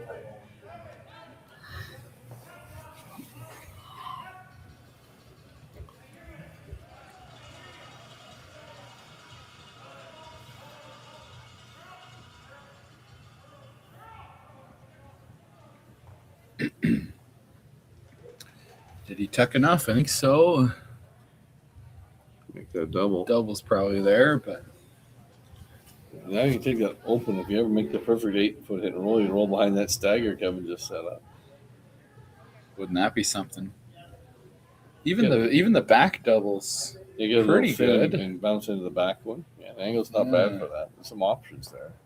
Yeah, maybe you play lighter weight so you don't roll over top. Yeah, play a weight that never rolls over top. This would be probably normal or firm control. You can never roll out anything over the top with just normal. Yeah. Control for sure, but you can roll behind the yellow is good. Leave Kevin a short run back, or roll all the way behind that stagger or frozen to that red one. Probably does that because if he makes that double up top there, Kevin's drawing to sit 3 somewhere and you give him 3 matches at the time. Yeah. Or do you have the backbone to play the straight come around and do a wrap around all that stuff? I suppose you could. I don't know if you do it right now. You might think about it if this hit and roll wasn't so queued up. Kevin's got 2 slashes. No matter how good you make that in-turn come around, he's got one or the other option of slashes depending how deep you go. He's got some way to get at you unless you go all the way behind the deeper one, like back 8. Yeah. So, hit and roll's best way in. It's just a harder shot. Yeah, looks like that's what they've settled on. Probably ice for a control weight takeout. Anywhere from thin half to a thick half. I think it's going to be really good here. About a third is a double, so yep. It probably wasn't throwing enough weight to make the double itself, but make contact with that wide one. Set that one back a little. Yeah, it looks like it's running early, but they like it.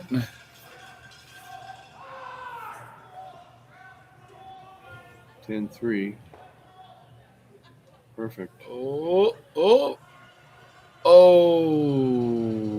No. Wow. That was really, really hard to do. Any thicker, any thinner, he's in great shape. Right? Thinner, you bounce into that one. Thicker, you roll a foot less. My goodness. To make matters worse, the red double's lined up to jam now, if you wanted that as an option. It's no longer on the table. You can come off your own now, though. Kevin put this wide open. Ooh, yeah. You can come off the yellow with some kind of quiet weight and get second shot behind the pack. Yeah. Hold them to 2. Kind of in survival mode now if you're parent. You can't give up 4 or something, because then you're, even though there's half a game to go, you're down 3 or 4. Never before, I guess. But you don't want to be down 3. Again. Yep. It's impressive enough that you scored the 3 to tie it up. Don't do it again. Only so many 3-handers against a team like Cooey. Well, he didn't think twice about this. He knew he was going in, just throw it in the open back 8 and let Ryan do what he wants with it. He could have hooked one around top 8 himself behind that mess, but he just said, no, we're doing this. Didn't even think about it. So that's useless to Ryan now. Yes. Whenever he sees that little in off his own, one of those sees within the perfect straight draw. Problem with the draw is it has to be so deep to be any good. Anywhere from top 8 depth to back 4 depth. Kevin's just got a simple slash for a multiple. If you play the in off the yellow, you know you're deep. You know you're going to be all the way to back 8, and you can be right dead behind that second shot rock. Yep. But it's drawn there, which is... I guess trouble with the in-off is you're probably never going to sit second shot. Well, I suppose you could if you make it perfect. Yeah, you're right. It's probably 3, but then you're only down 2. But if you make this good, that's the way to go. You're cut them down to 2. You're giving up 2 almost every time here, but there's a chance to give up. You're giving up 5 as well if you're heavy. I think there's lots of 3s and 4s here. If you're not, you're going to leave one of those out turn slashes. Yeah. Bit of a tough path. It's not quite the corner guard path that you're throwing a lot, nor the draw to the button path. So a little bit tougher for the sweepers to manage and for everyone to figure out the weight to throw. A bit of a guess. Yeah. You gave it a good set. Ben seems to think it's there.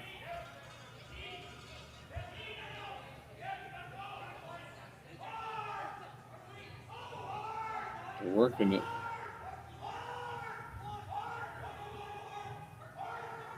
Just snuck by the top yellow. Ooh. I think they got it past. Might have got 3rd. I think they're 3rd. What a sweep. 15-1. Can't tell who's 3rd. Not like it matters. He's got no shot to use that. Draw for 3. Maybe 4 if they win the measure. Who's got that? Real close.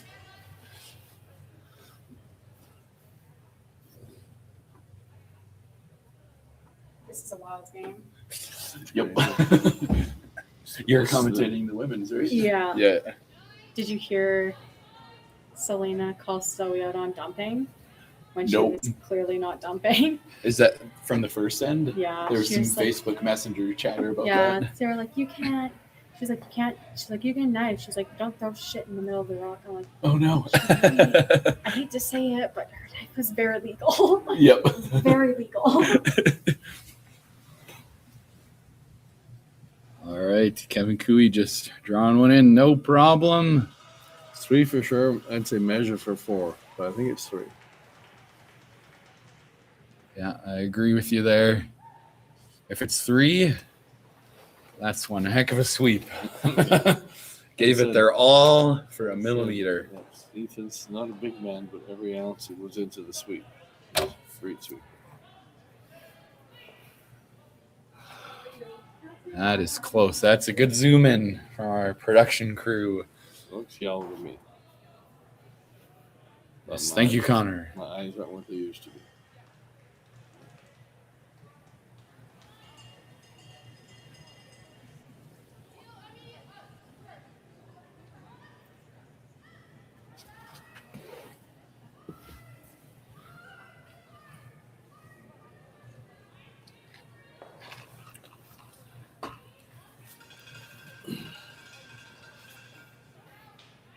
Oh, this looks really close. I wonder if they'll have to go around twice. Let's see. Just past the 3.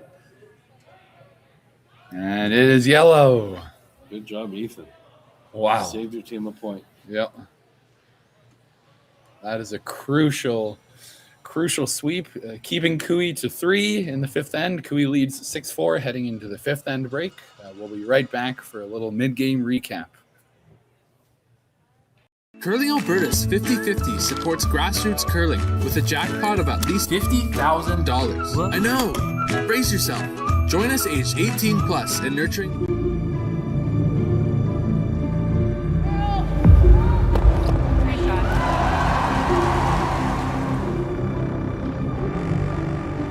Yes. Curl in. Whoa. Oh boy. Wheel me. The hell is all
Need extra space?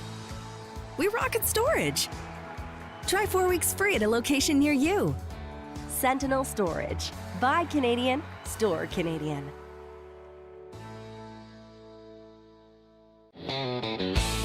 RME and New Holland, proud sponsor of Curling Alberta's Summit of Champions. With 24 locations in Alberta, RME is your preferred CNH equipment dealer. RME, right by you.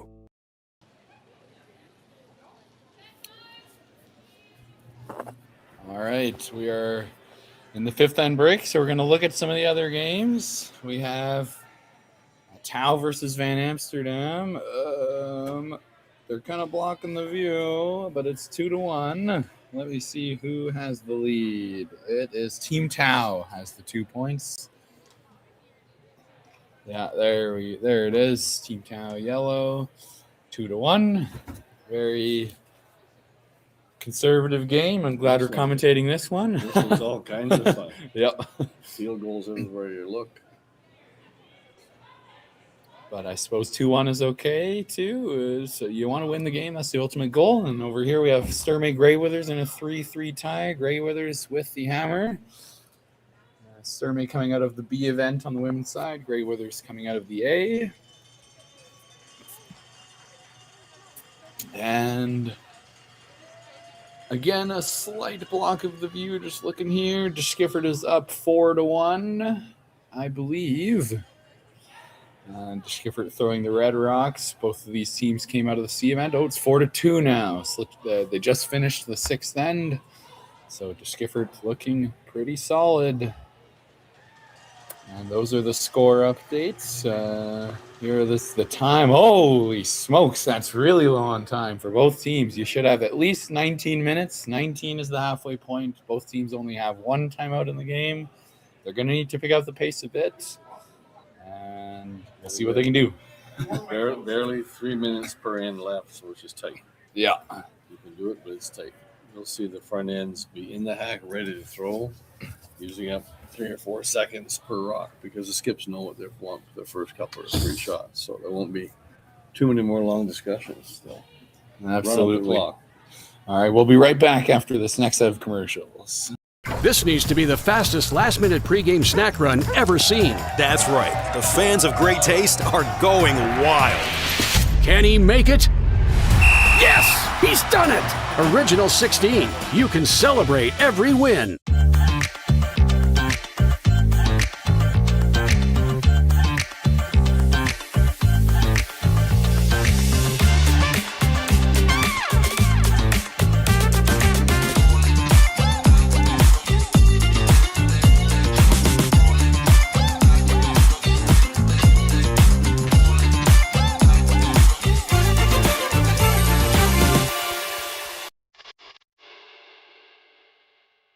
Hey Ben, what's the Aztec Safety online e-learning website again? Yeah, that would be aztecsafety.com. Fire extinguisher and firefighting, we'll send that one to Paul. Ah, now here's a course I should probably take. Conflict resolution. Power line safety. Yeah, I thought it might help me with my line calls. Did you know this Aztec website has over 100 safety courses? Jeez. Aztec Safety online course. Ground disturbance. Could have used that a few seconds ago.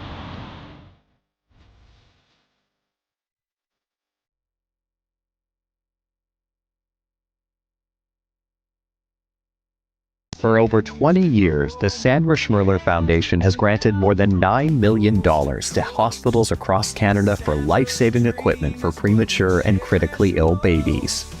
In the past 4 years alone, $4 million has been granted thanks to the curling community's incredible generosity. The need continues year-round, and with your help, we can ensure every baby has the chance to grow up and become a champion, just like Sandra.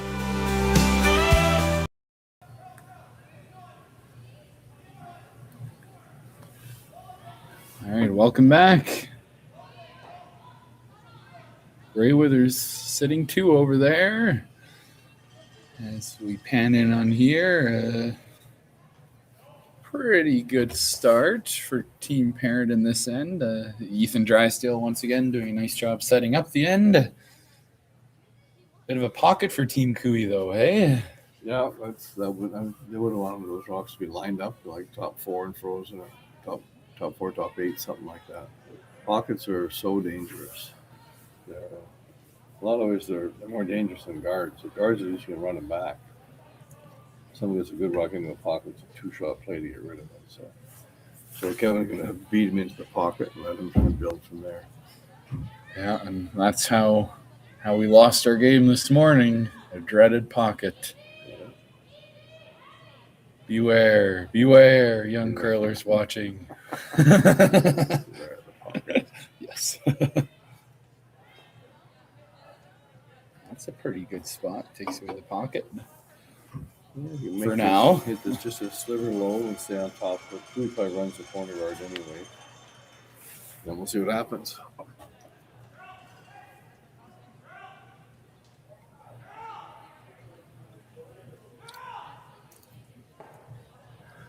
Oh, roll behind.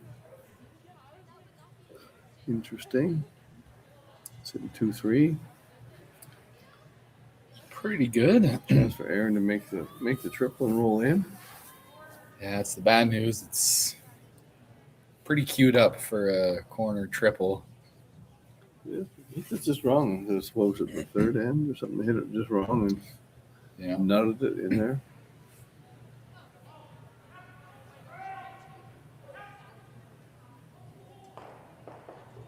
There you go. Called and made. Those rocks are flying out. Made it easy.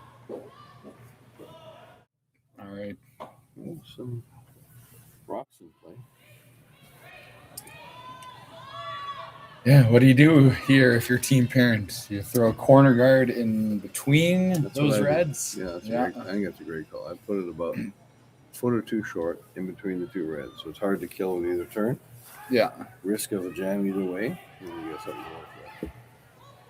Unless he looks like he's changed gears, you're going to go for the blank.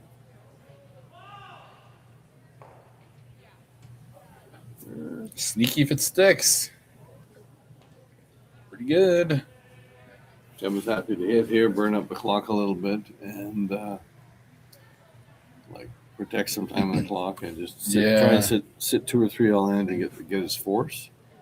Then go to the last 4 ends of the game, the 1-point lead and hammered.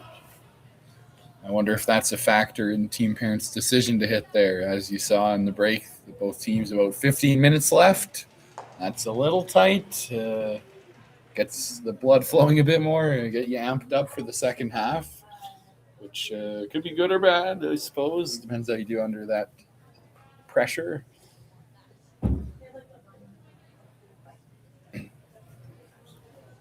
Well, while it's looking a little more open, let's talk about some of our sponsors. We didn't have much of a chance in the first rounds. It was so exciting. Go for it.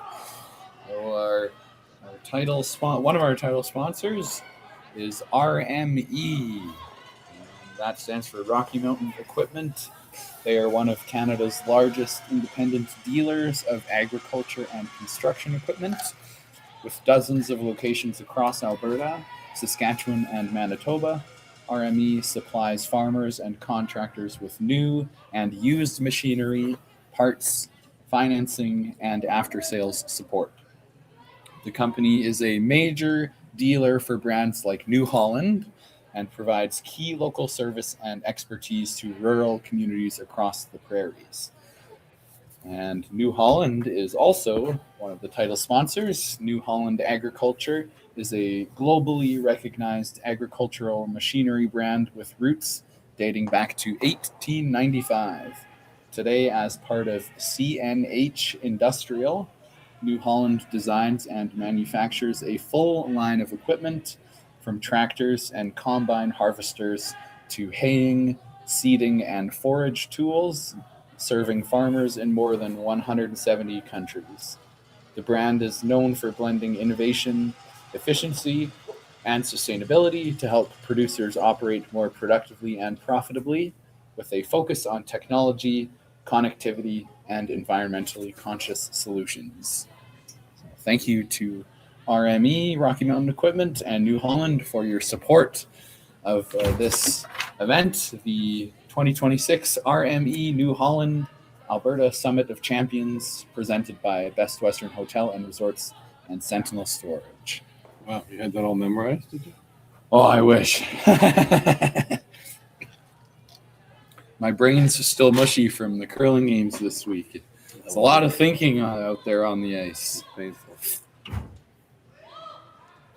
So nice quick end here. They're both trying to bank some time or get back on track a little bit because they're both really slow in the front.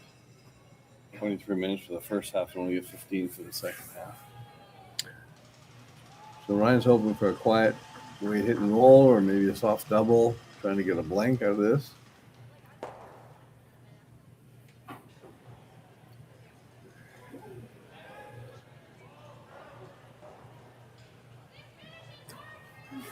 Trying to get the girl, must be close. Thin. I have it. Looks perfect. Bang, bang. And stuck it. Nothing to it. And Kevin already ready to go in the hack. He really wants to burn off some time. That's a similar thing that my team likes to do in timed events. When we have an open hit, I'm pretty confident that they can throw it without going down the ice. Whether that's me or my teammate Cole Adams.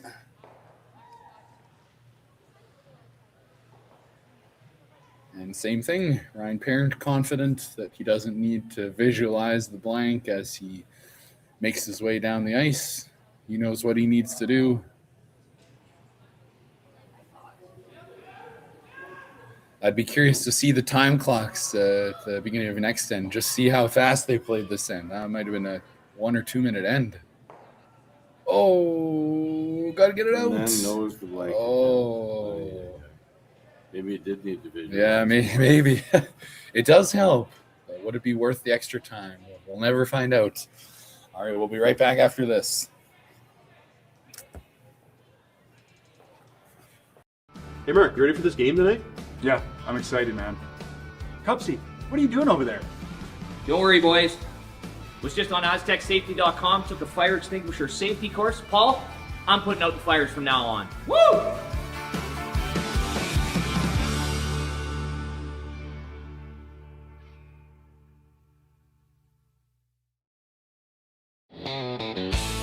RME and New Holland, proud sponsor of Curling Alberta's Summit of Champions. With 24 locations in Alberta, RME is your preferred CNH equipment dealer. RME, right by you. Need extra space? We rocket storage. Try 4 weeks free at a location near you. Sentinel Storage. Buy Canadian, store Canadian.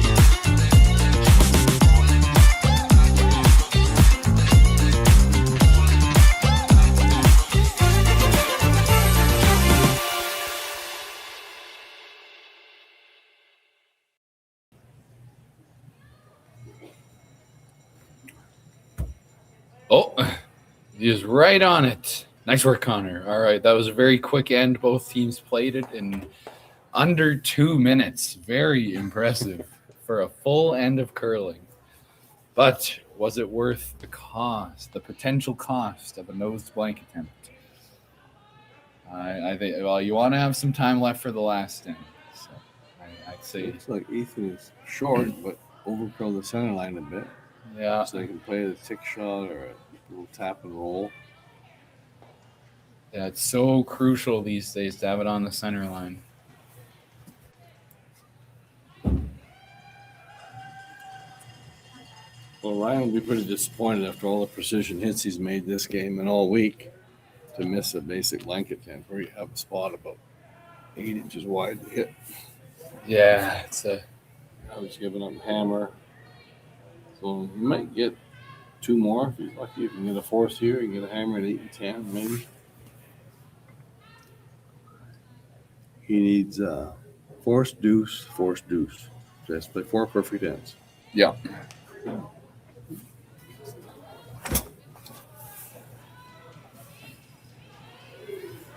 Oh, there's been some surprises thrown at us this game. You never know. But as the teams get into the final ends, I don't think you'll see it quite as junky as it was early when they're both trying to outmaneuver each other. Team Cooey does not want to throw away the game and letting Team Parent try to beat them at a game of angles.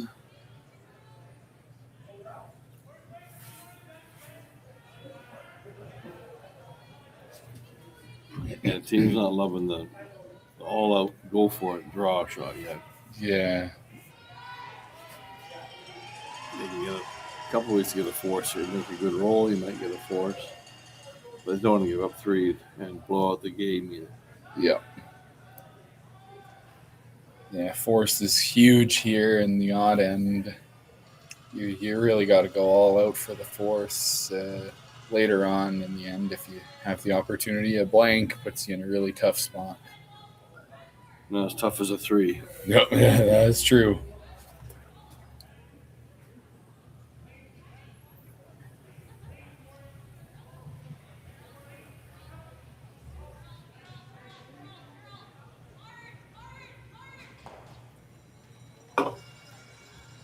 Roll behind or roll the other side, group those stones. That would just turn into a blank probably, but Yeah. Well, which one do you think they should hit here, Mickey? I think I'm hitting this one.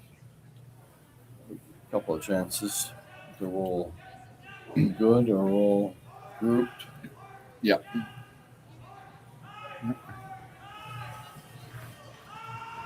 Jared Jenkins hard on the sweep. Can he hold it? Is it deep enough? Well done. Maybe 2 shots away from a double that you can stick around with. If you roll out, that guard is long gone. Yeah. So you really got to stick around, whether you're playing an open hit, a hit and roll, or a double takeout.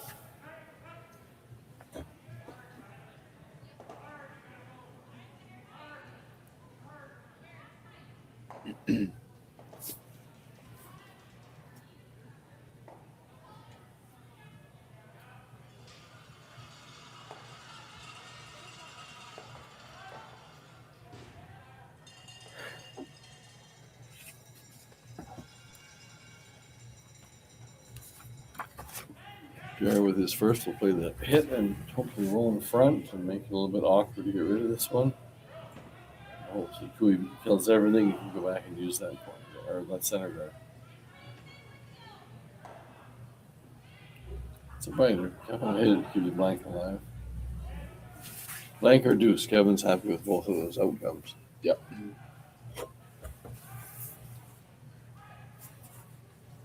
Once again, wasting no time. Both teams are getting into a better flow here.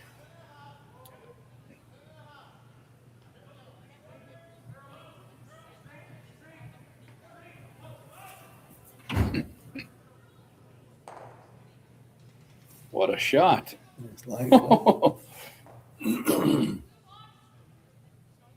That's a gutsy line call, even from a veteran skip.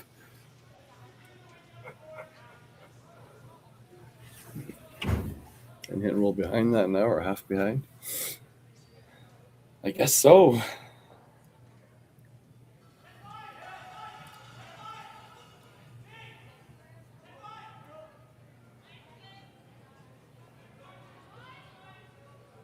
Is that a switch gear line call, roll away? Sounded like it. Yeah.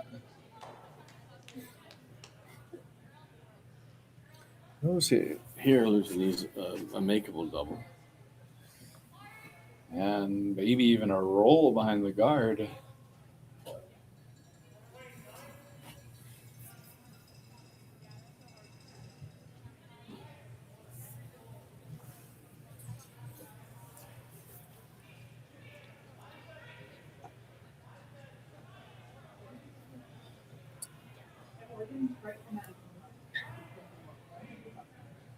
Getting a little bit warm now.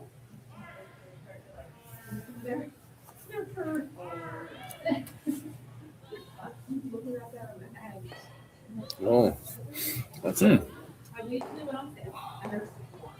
surprising miss from Tyler. Yeah, it didn't seem like a very panicky sweep either. Didn't see that coming. So Ryan can use, even though that red's a biter, the guard is yellow, so Ryan's going to give it a go. Make a good one here, top button. Put the heat on Kevin.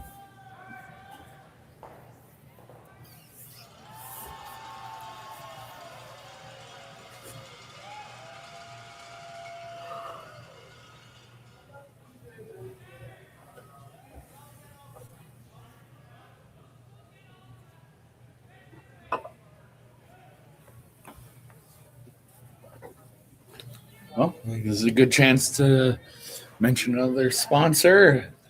A Curling Alberta sponsor is Bel Air Direct. They offer Curling Alberta's curlers and their families exclusive discounts on insurance.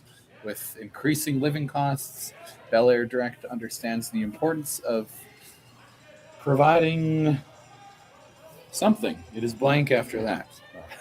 Providing insurance, I suppose.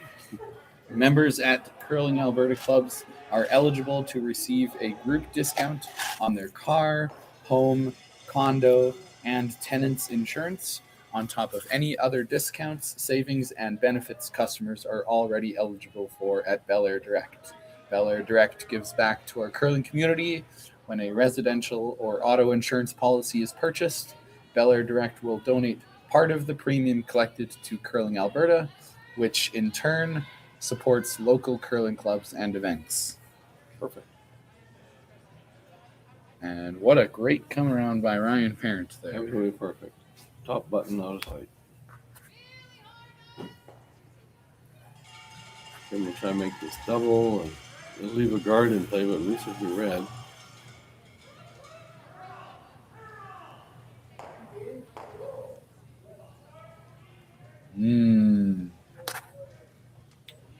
Go behind again now. Absolutely. Force is on. Steel's on. He'll Yeah. have to run back and stick it this time. If he Yeah. makes it as well as he made the last one, which I suspect he will. You want to get even so there's no run double for two. That would be a heartbreaker. Mm-hmm.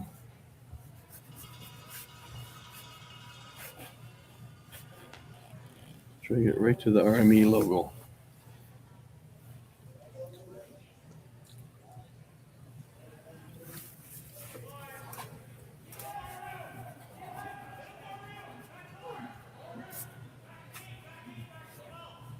Sweeper's right off this one.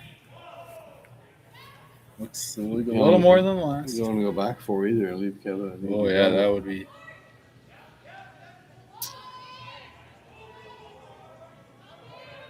That's surprising. Just a little lack of focus because he just threw that path. He knew it perfectly well. Surprised to see him. That's 8 feet heavy. The sweepers are off it all the way. And, I'm a little surprised by this call, too. The nose hit. Pretty open draw. When I have the chance, if I'm throwing fourth to hit or draw, I lean towards the draw just because it's another chance to lock in that draw weight for a future end. This is a very makeable draw. It's easy enough draw, but yeah, it's an easy enough hit as well. It takes a 2 steal off the table. Very true. Something goes wrong. Whichever you're going to make. That's right. That's the right call. Keeping it clean. Very nice throw from Kevin. No surprise. Oh, a little late curl. No problem. That's one red. A nice force from Team Parent. Exactly what they were going for. Team Kui's up 2, but Team Parent has the hammer in the 8th end when we come back.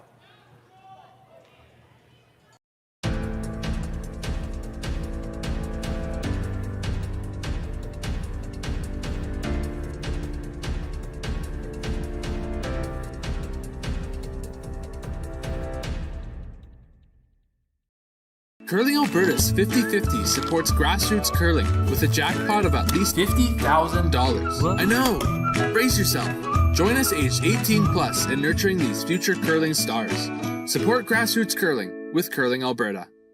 For over 20 years, the Sandra Schmirler Foundation has granted more than $9 million to hospitals across Canada for life-saving equipment for premature and critically ill babies. In the past 4 years alone, $4 million has been granted thanks to the curling community's incredible generosity. The need continues year-round, and with your help, we can ensure every baby has the chance to grow up and become a champion, just like Sandra.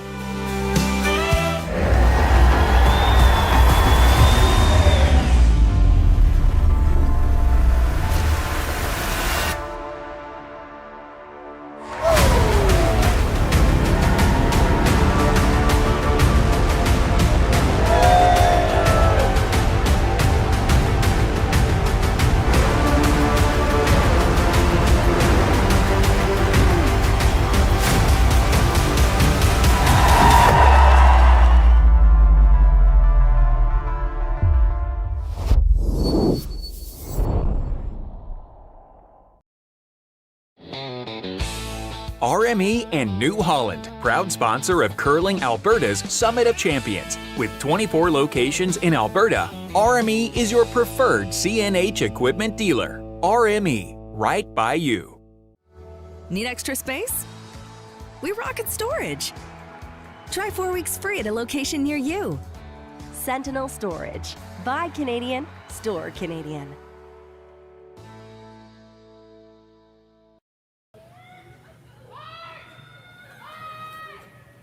Oh, got a quick view of Ethan. He looked a little excited there.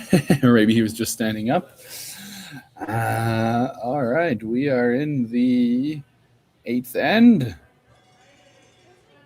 I think he likes it now. He likes that corner guard. Good throw. We're in the 8th end. Team Cooey's up 2, but Team Parent did exactly what they wanted last end. 7th end force. You get your deuce back here. It's all tied up, and it's anyone's game.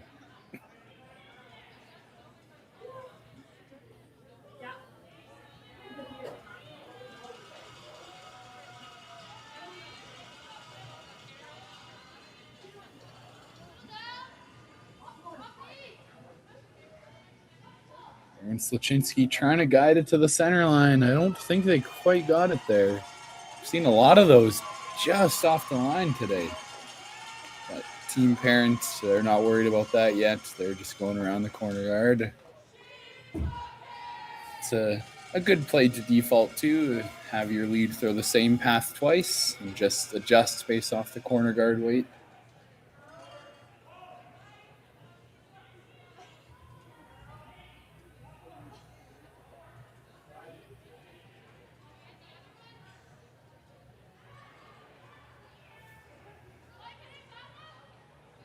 Touch deep, maybe, but the line's perfect. Deep's not the end of the world, though. It makes room for more yellow rocks. And Team Cooey here. They're trying a shot that you're seeing more and more often.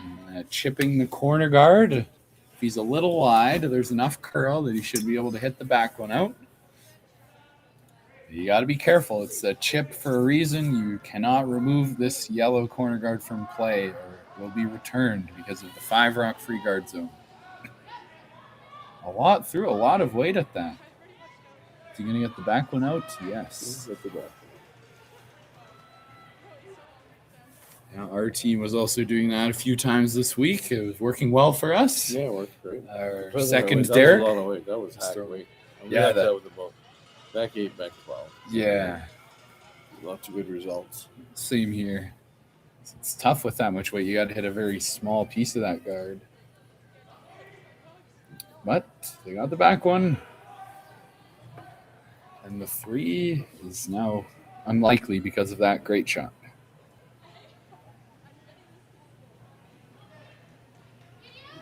But Team Parent does not need 3 here. There's no need to get greedy. 2 points puts you right back into this game. Yeah, deuce, force, deuce. 3 good ends. Yep. Remember we said he needed force, deuce, force, deuce. He got his force. Step 1 of 4 complete.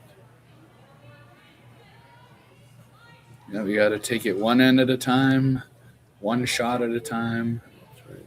One brush stroke at a time. Maybe that's a little too small. Especially since a single stroke is illegal now. Yeah. It doesn't affect me. That's right. I don't do too much sweeping.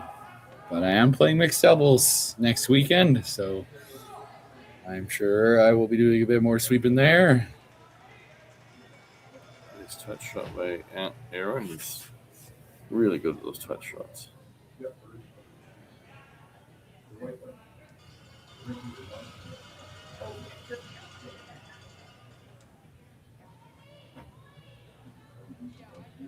Looks like just a normal weight takeout.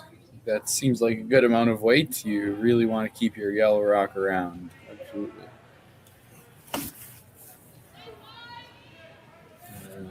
This is over curling. Maybe they'll get it the other way. That's Pretty okay. Good. Yellow guards and red rock in the back ring. Might be a double here. Double and roll in a bit maybe or something. Yeah. Missable though. Pretty flat.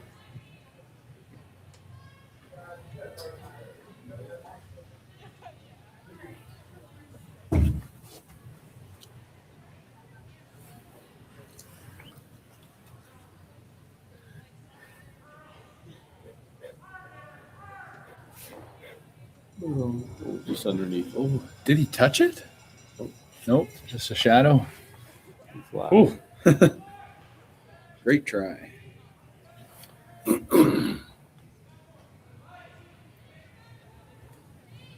Straight freeze.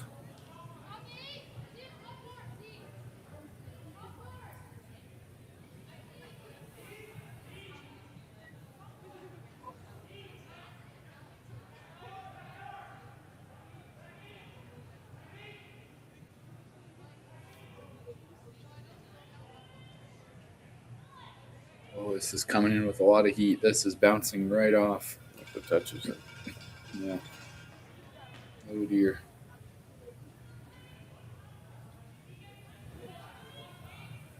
Yeah, I suppose it's not the end of the world. You can't just hit that yellow rock. No, he'll be in there again behind the yellow guards. Make this double. And trouble's over. Yep. Even if you don't make it, they have to do something that red in the middle. There's a really good chance to leave you a double there. So, yeah. So it's a little thick. No, he got it that way. He throws it that hard. If you can throw it hard accurately, it's great. If you can't, maybe you can bring the sweepers into it a bit. I've thrown some rocks a little too hard this season, and you got to be able to control the result. It's nice to throw it harder. You have more margin. You can hit the rock thinner and thicker on the back, but you still got to be close with it.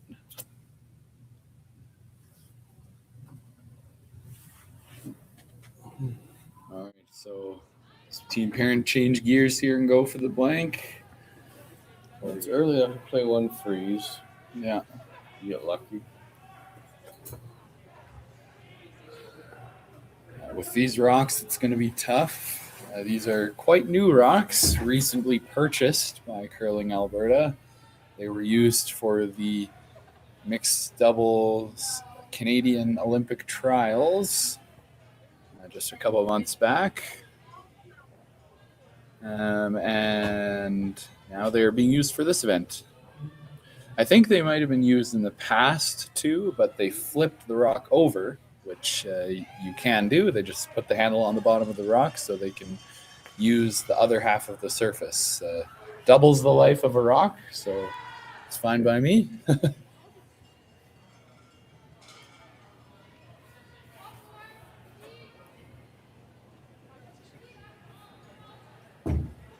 And another thing Michael Latteroot from Curling Alberta was mentioning to me, there sounds like the World Curling Federation is looking into a new system for hogline sensors. It would be nice to have that for future provincial events, just to keep everyone honest throughout the entire game and entire event. And takes the umpire's eye out of it, and they don't have to be standing there the whole time. So it'll be interesting to see what happens with that. A nice shot from Kevin Cooey there. Those rocks are pretty well separated. The double would be there with the weight Ryan can throw. It's tough, though. I mean, it's slightly higher that way. Yeah. I don't know. It's tough. I think he's freezing right now in the hopes. If you make a decent freeze, then Kevin blasts for you and gets rid of one of them, makes the blank more likely. If you ever do it perfect, like freeze 1 inch off the center line, then the blast goes at the winger. So,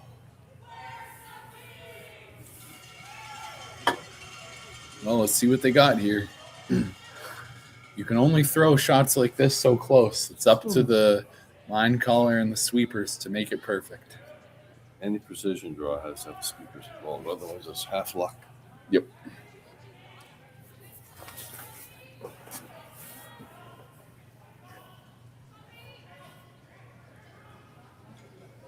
You seem to think it's all there. Yep. Oh.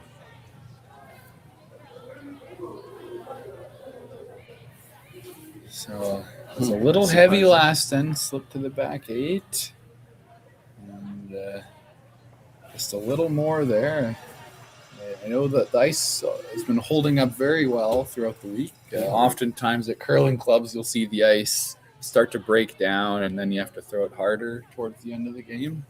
But it's been really, really quality ice for drawing here in Okotoks. Yeah, I haven't seen anything like that. It's super clean, even the 10th end, including practice, you're still getting that 15 kind of weight, 14.5.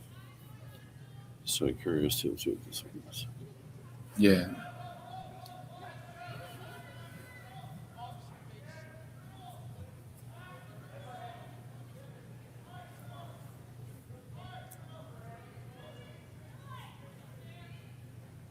Sweepers even off this one. Light dusting. Yeah, 15 even. Just a light clean to the top 4. So yeah, it's holding up beautifully. That's very quick. Yeah. Nice spot. The jam is a steal. Would have liked it a foot shorter. I suppose. So the nose hit couldn't score. Yeah. He's drawing, eh? No, lots of room to draw. Oh, lots is the right word. Well, if you want to win at this level, you got to think of it as lots, I guess.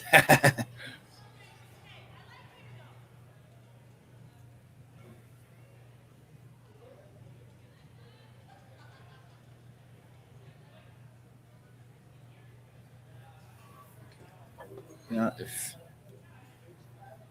you can't hit the 4 foot on a draw against shots, you might not be deserving to win a game at a high level like this. This looks really close. Ethan doesn't think it's heavy. Seems to get more than Kevin.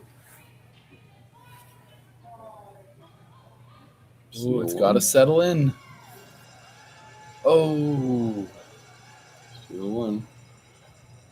Yeah, it's so close. Still got a piece of the 4, but not quite. Team Kui is up 8-5 after 8 ends. We'll be right back. This needs to be the fastest last-minute pregame snack run ever seen. That's right. The fans of great taste are going wild. Can he make it? Yes! He's done it! Original 16. You can celebrate every win.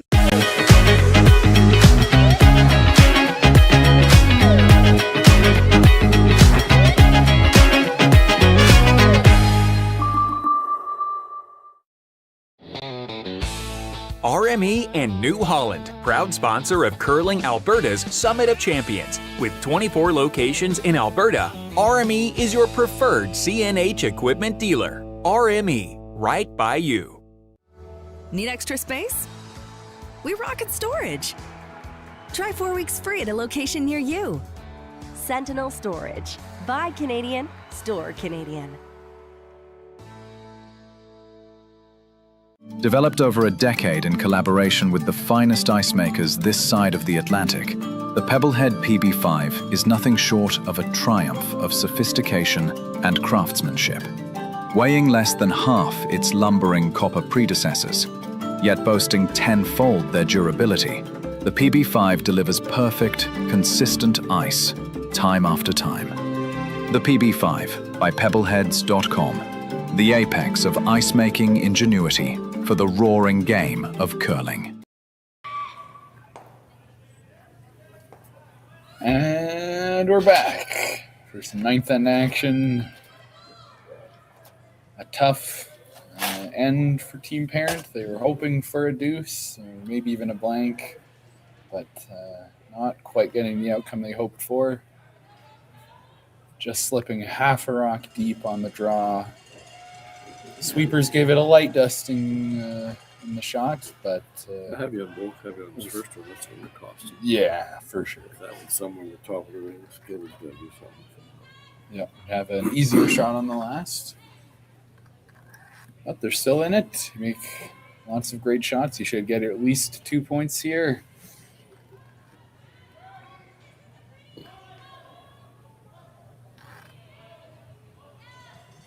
And right where they wanted it for Ethan Drysdale, lead on Team Parent.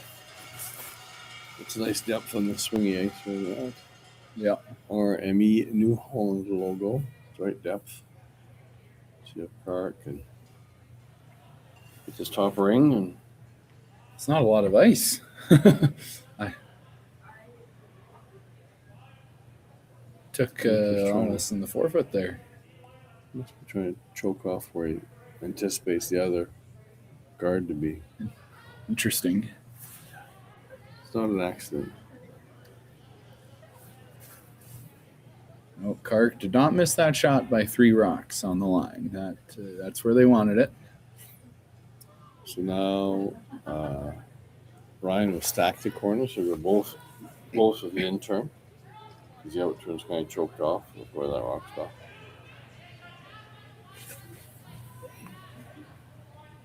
This needs to be high though, so you don't leave an easy double peel later on. Because you know that's what Kevin's going to be doing as soon as he can. Ooh. Good shot. Nice line. Nice and high. Kevin choked that one. I wouldn't be surprised. Yeah. Choke that path.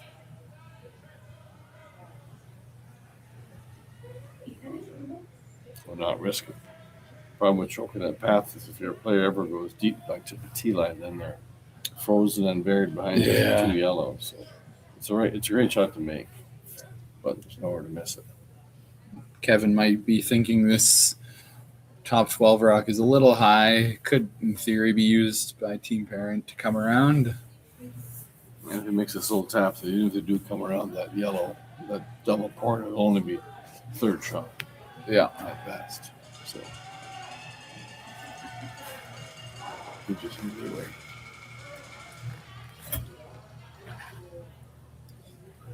And another fun fact I should mention is Kevin Cooey's daughter, Ava, was playing on the women's side with Team Duncan.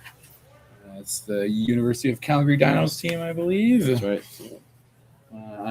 I don't know all the positions in the lineup, but I think she was third. Yeah. So you had the Cooey family, and you had 3 Libuses here, 1 coach, and a player in the men's and a player in the women's. Right. Family affair. Yeah, Mike Libus coaching Team Cooey here. And Team Libus narrowly beating our team. Oh, very exciting game we had back what was that, Wednesday or Tuesday? Loss. Yeah. There's a little tap and roll or something here. A quiet weight hit. Yeah, maybe a little more weight than you might expect. So that was a usable pocket. That gets the forefoot a little more open, and Cooey throwing the peel, no surprise. So let's take this opportunity to mention our final sponsor that we are supposed to shout out. That is HSEQHR. And if you've been listening to some of these live streams, you may have heard commentators musing about how you should pronounce that. I really don't know. But they are known as the HSEQHR department and the team behind the HSEQHR department app, a Chestermere, Alberta-based business dedicated to helping organizations manage health, safety, environment, quality, and human resources. So hence the acronym HEALTH, H, safety, S, E, environment, Q, quality, HR, human resources. And they do that in one streamlined system. And they specialize in turning complex compliance and paperwork into real-time information, so businesses can build safer workplaces and focus on what they do best. Their services include customizable safety and HR programs, hazard and incident tracking, inspection workflows, training management, and expiry tracking, all designed to support strong safety cultures and regulatory compliance across industries. Whether you're a growing company or an established organization, HSE QHR helps ensure your people, processes, and performance are aligned, because good safety and strong HR aren't just policies, they're priorities. Very well said. There you go. Yes. So thank you to HSE QHR for your support of this event and allowing Curling Alberta to put on a great event for all us curlers to enjoy. Well, Ryan has a few building blocks to work with here. There's a corner guard. He's got third shot buried and throwing. A couple of reds on the tee line to use for pockets or little trap and lie kind of shots here. Let's see what he does. Looks like he's playing some sort of a draw or tap. Wait. Should be able to convert a deuce out of this, out of this, with some good execution. This one's curling. I guess all rocks curl, but this one will be curling a little extra. I got fourth, which matters. I was probably tempted to freeze in that pocket. Field seems like the right call.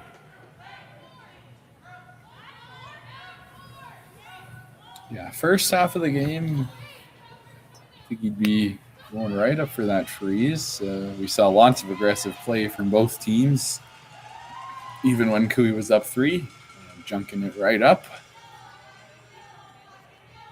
But I don't think Cooey's in a more risk-averse mindset now. Be okay with a deuce, but he doesn't want to take on any more risk. So looking at that peel, or run back rather.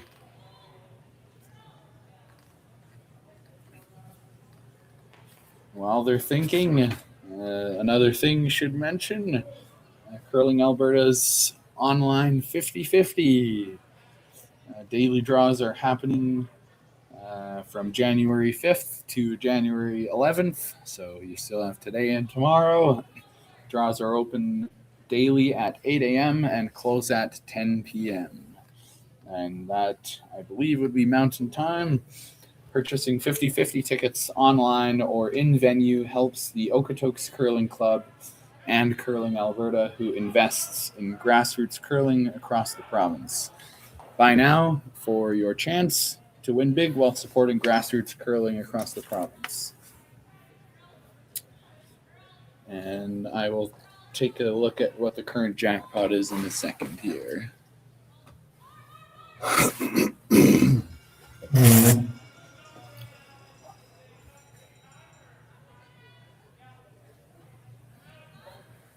Ryan desperately needs 2 here. Looks like he's going for a timeout. Trying to decide what to do.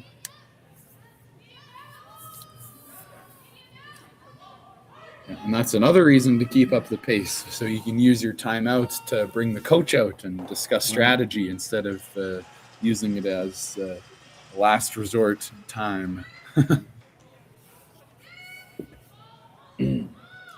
It's hard not to leave a double or 2 over here, but that's really what he has to do. He has to find a way to get rid of those reds and not leave all doubles with the draw.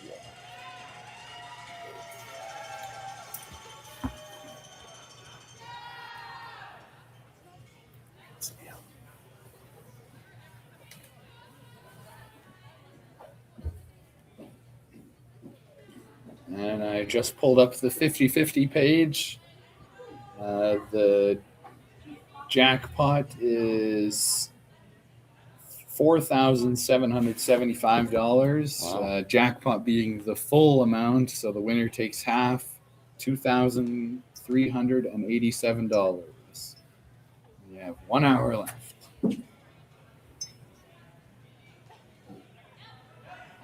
And I see my sister's teammate, Emma Yarmich, is in the ad for 50-50 on the page.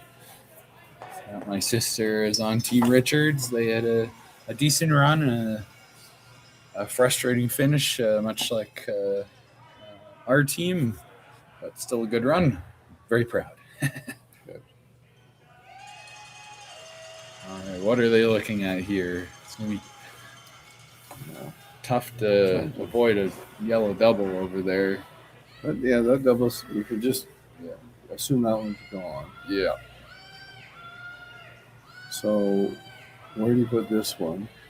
I think Kevin plays the double no matter what. Although if you were just to go like whatever open side, he hit it and sit 3. But if you could hit that one, where you go? I don't think I'd go towards the pack. There's too many things for him. Yeah. Just roll open a foot or two. If he knows that, then maybe you got something. I don't know. You want to make that now. Maybe hit the winger now and roll towards the middle. It's too late in the end. You do much else. You have to hit something or else. Make a perfect freeze.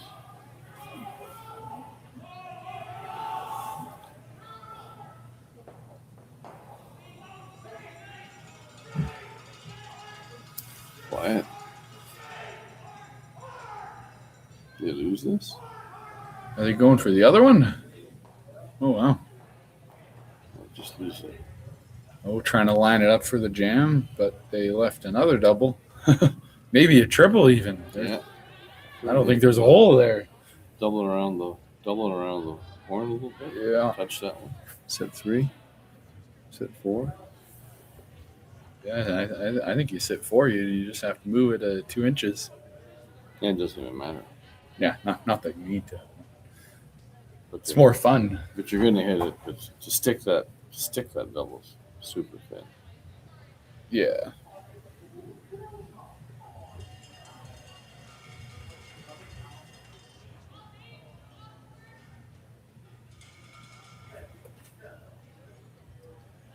Yeah, that was a tough shot to try. You had to roll quite a bit further for it to be a good shot. Close to getting the red lined up. Yeah, but jam, you left that. Unfortunately, yeah. left an easier one. Yeah. You did that thinner or a little harder or both. I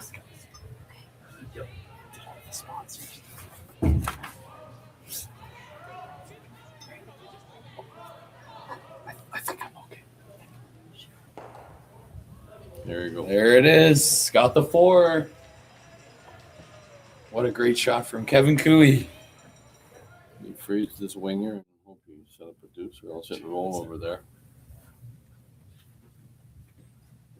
Oh, a big backswing. My goodness. How does he not break the ice when he puts it back down? Practice, I guess. And right into the pile. Makes them all go. It's always fun when a rock goes up. Yeah.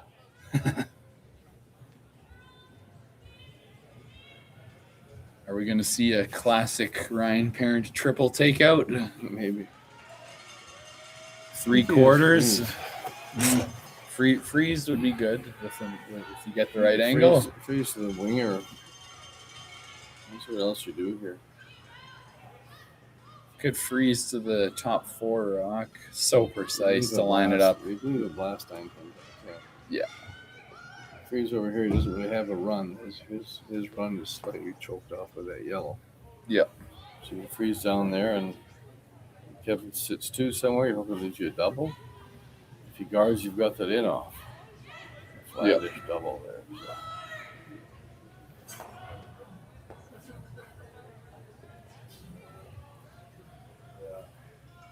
But it's still heavy. Twice in, what was it, 7?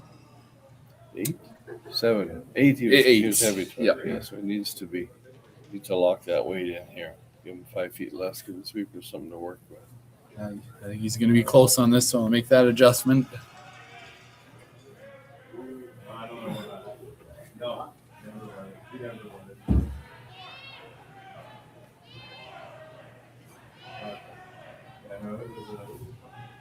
Should be close. 14.5. Line's really good.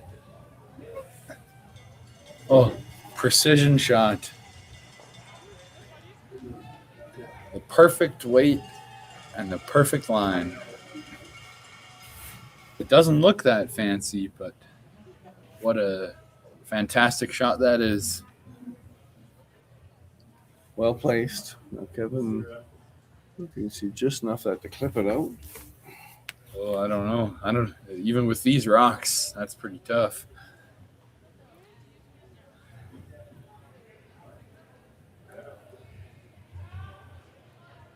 I suppose he could make it off the top button rock, hit the back side of the yellow.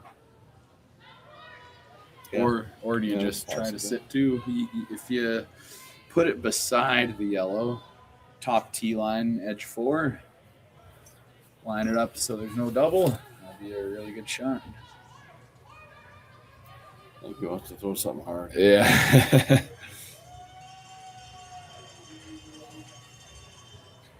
If you throw it hard, do you ever leave him something for 3? That's the risk.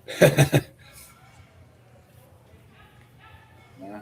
Pretty tough. You'd have to kill 2 of your own and roll to set up a triple. So I don't think 3 is in the equation. Yeah.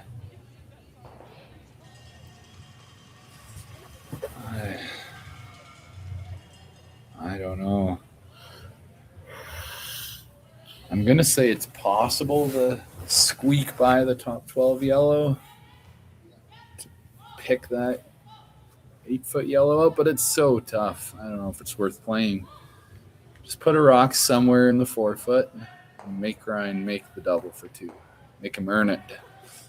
Man, put it somewhere really good. There is no double. Put it just in front of his own, just left of center, then the double catches on the yellow. Yeah, that'd be a good spot freeze too. The inside of the yellow, like you said, so there's no double there. Lots of places you could leave it. It's just a question of deciding where's the most options or the most potential risk of leaving it in the wrong place. So, yeah, surprised you got this much time after being so close to the break. He must have. We knew he picked some up, but this is a long conversation for a situation like this.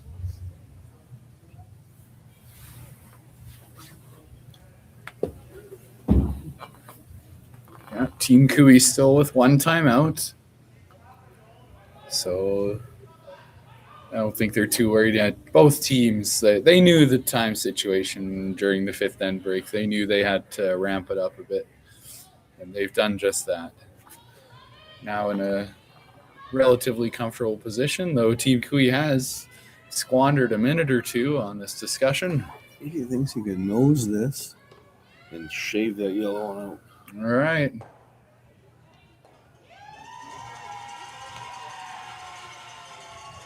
One goes away. He just over curls, missed the yellow, clips out the red. True rolls to the middle and lose him some sort of around the horn. I think you could, in theory.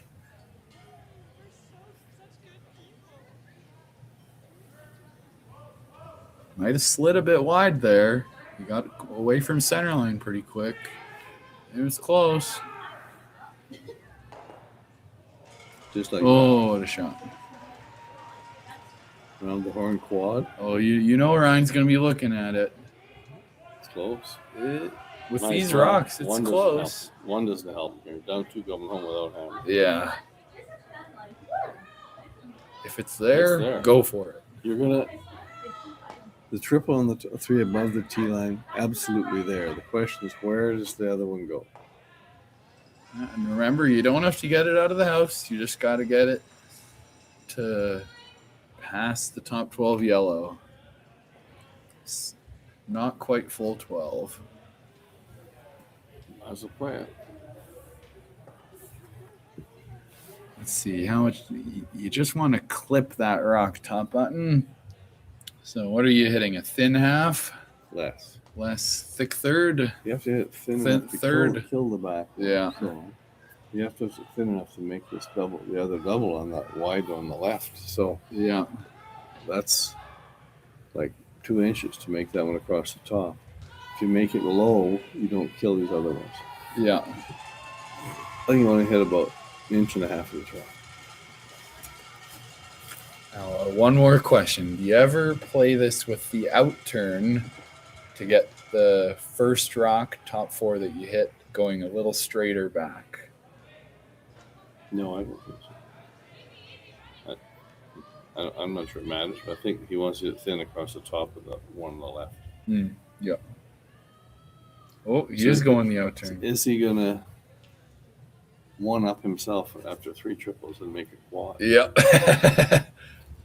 He's going to get at least 3 here. That's what I'm calling.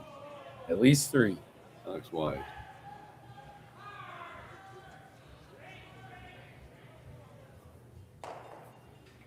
Oh. That'll be handshakes. That is all. Yeah. All still a valiant effort from this team parent.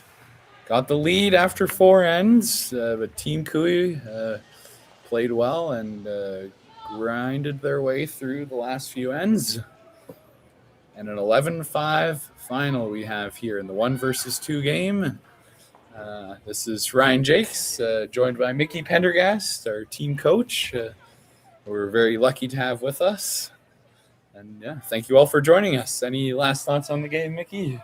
No, it's just typical Kevin Kui. He makes enough shots and puts enough rocks in the right place that it's hard to beat over a 10-inch stretch.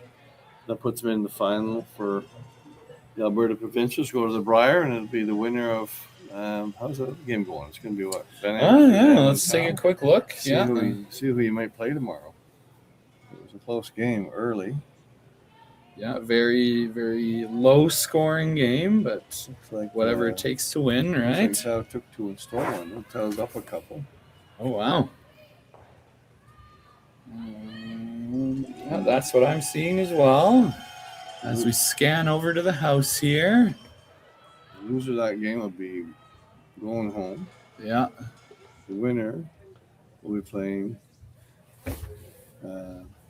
Team Parent. Team Parent. In the semifinal. 1-2 game, yeah. Looks like he's got a quiet intern here. Yeah, Team Tao with the yellow rocks. Looks like in the end, like Van Amsterdam's going to have a setup for a deuce, it looks like. Yeah, this is Johnson Tao, skip of Team Tao's first shot.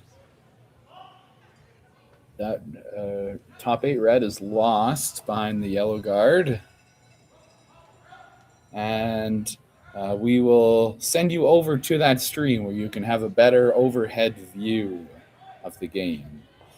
So if you search Van Amsterdam versus Johnson Tao on YouTube, you should be able to find it. It'll be on the Curling Zone page, Curling Alberta page, maybe also the Okotoks Curling Club YouTube page. But that is all for the 1 versus 2 game. Thanks very much, everyone, for joining us. Thank you, Connor, on the production, Connor Sims on the production. And you all have a wonderful evening, and join us tomorrow for some very exciting playoff action. Cheers. Thanks, Ryan. Curling Alberta's 50-50 supports grassroots curling with a jackpot of at least $50,000. I know! Brace yourself. Join us aged 18 plus in nurturing these future curling stars. Support grassroots curling with Curling Alberta. RME and New Holland, proud sponsor of Curling Alberta's Summit of Champions. With 24 locations in Alberta, RME is your preferred CNH equipment dealer. RME, right by you.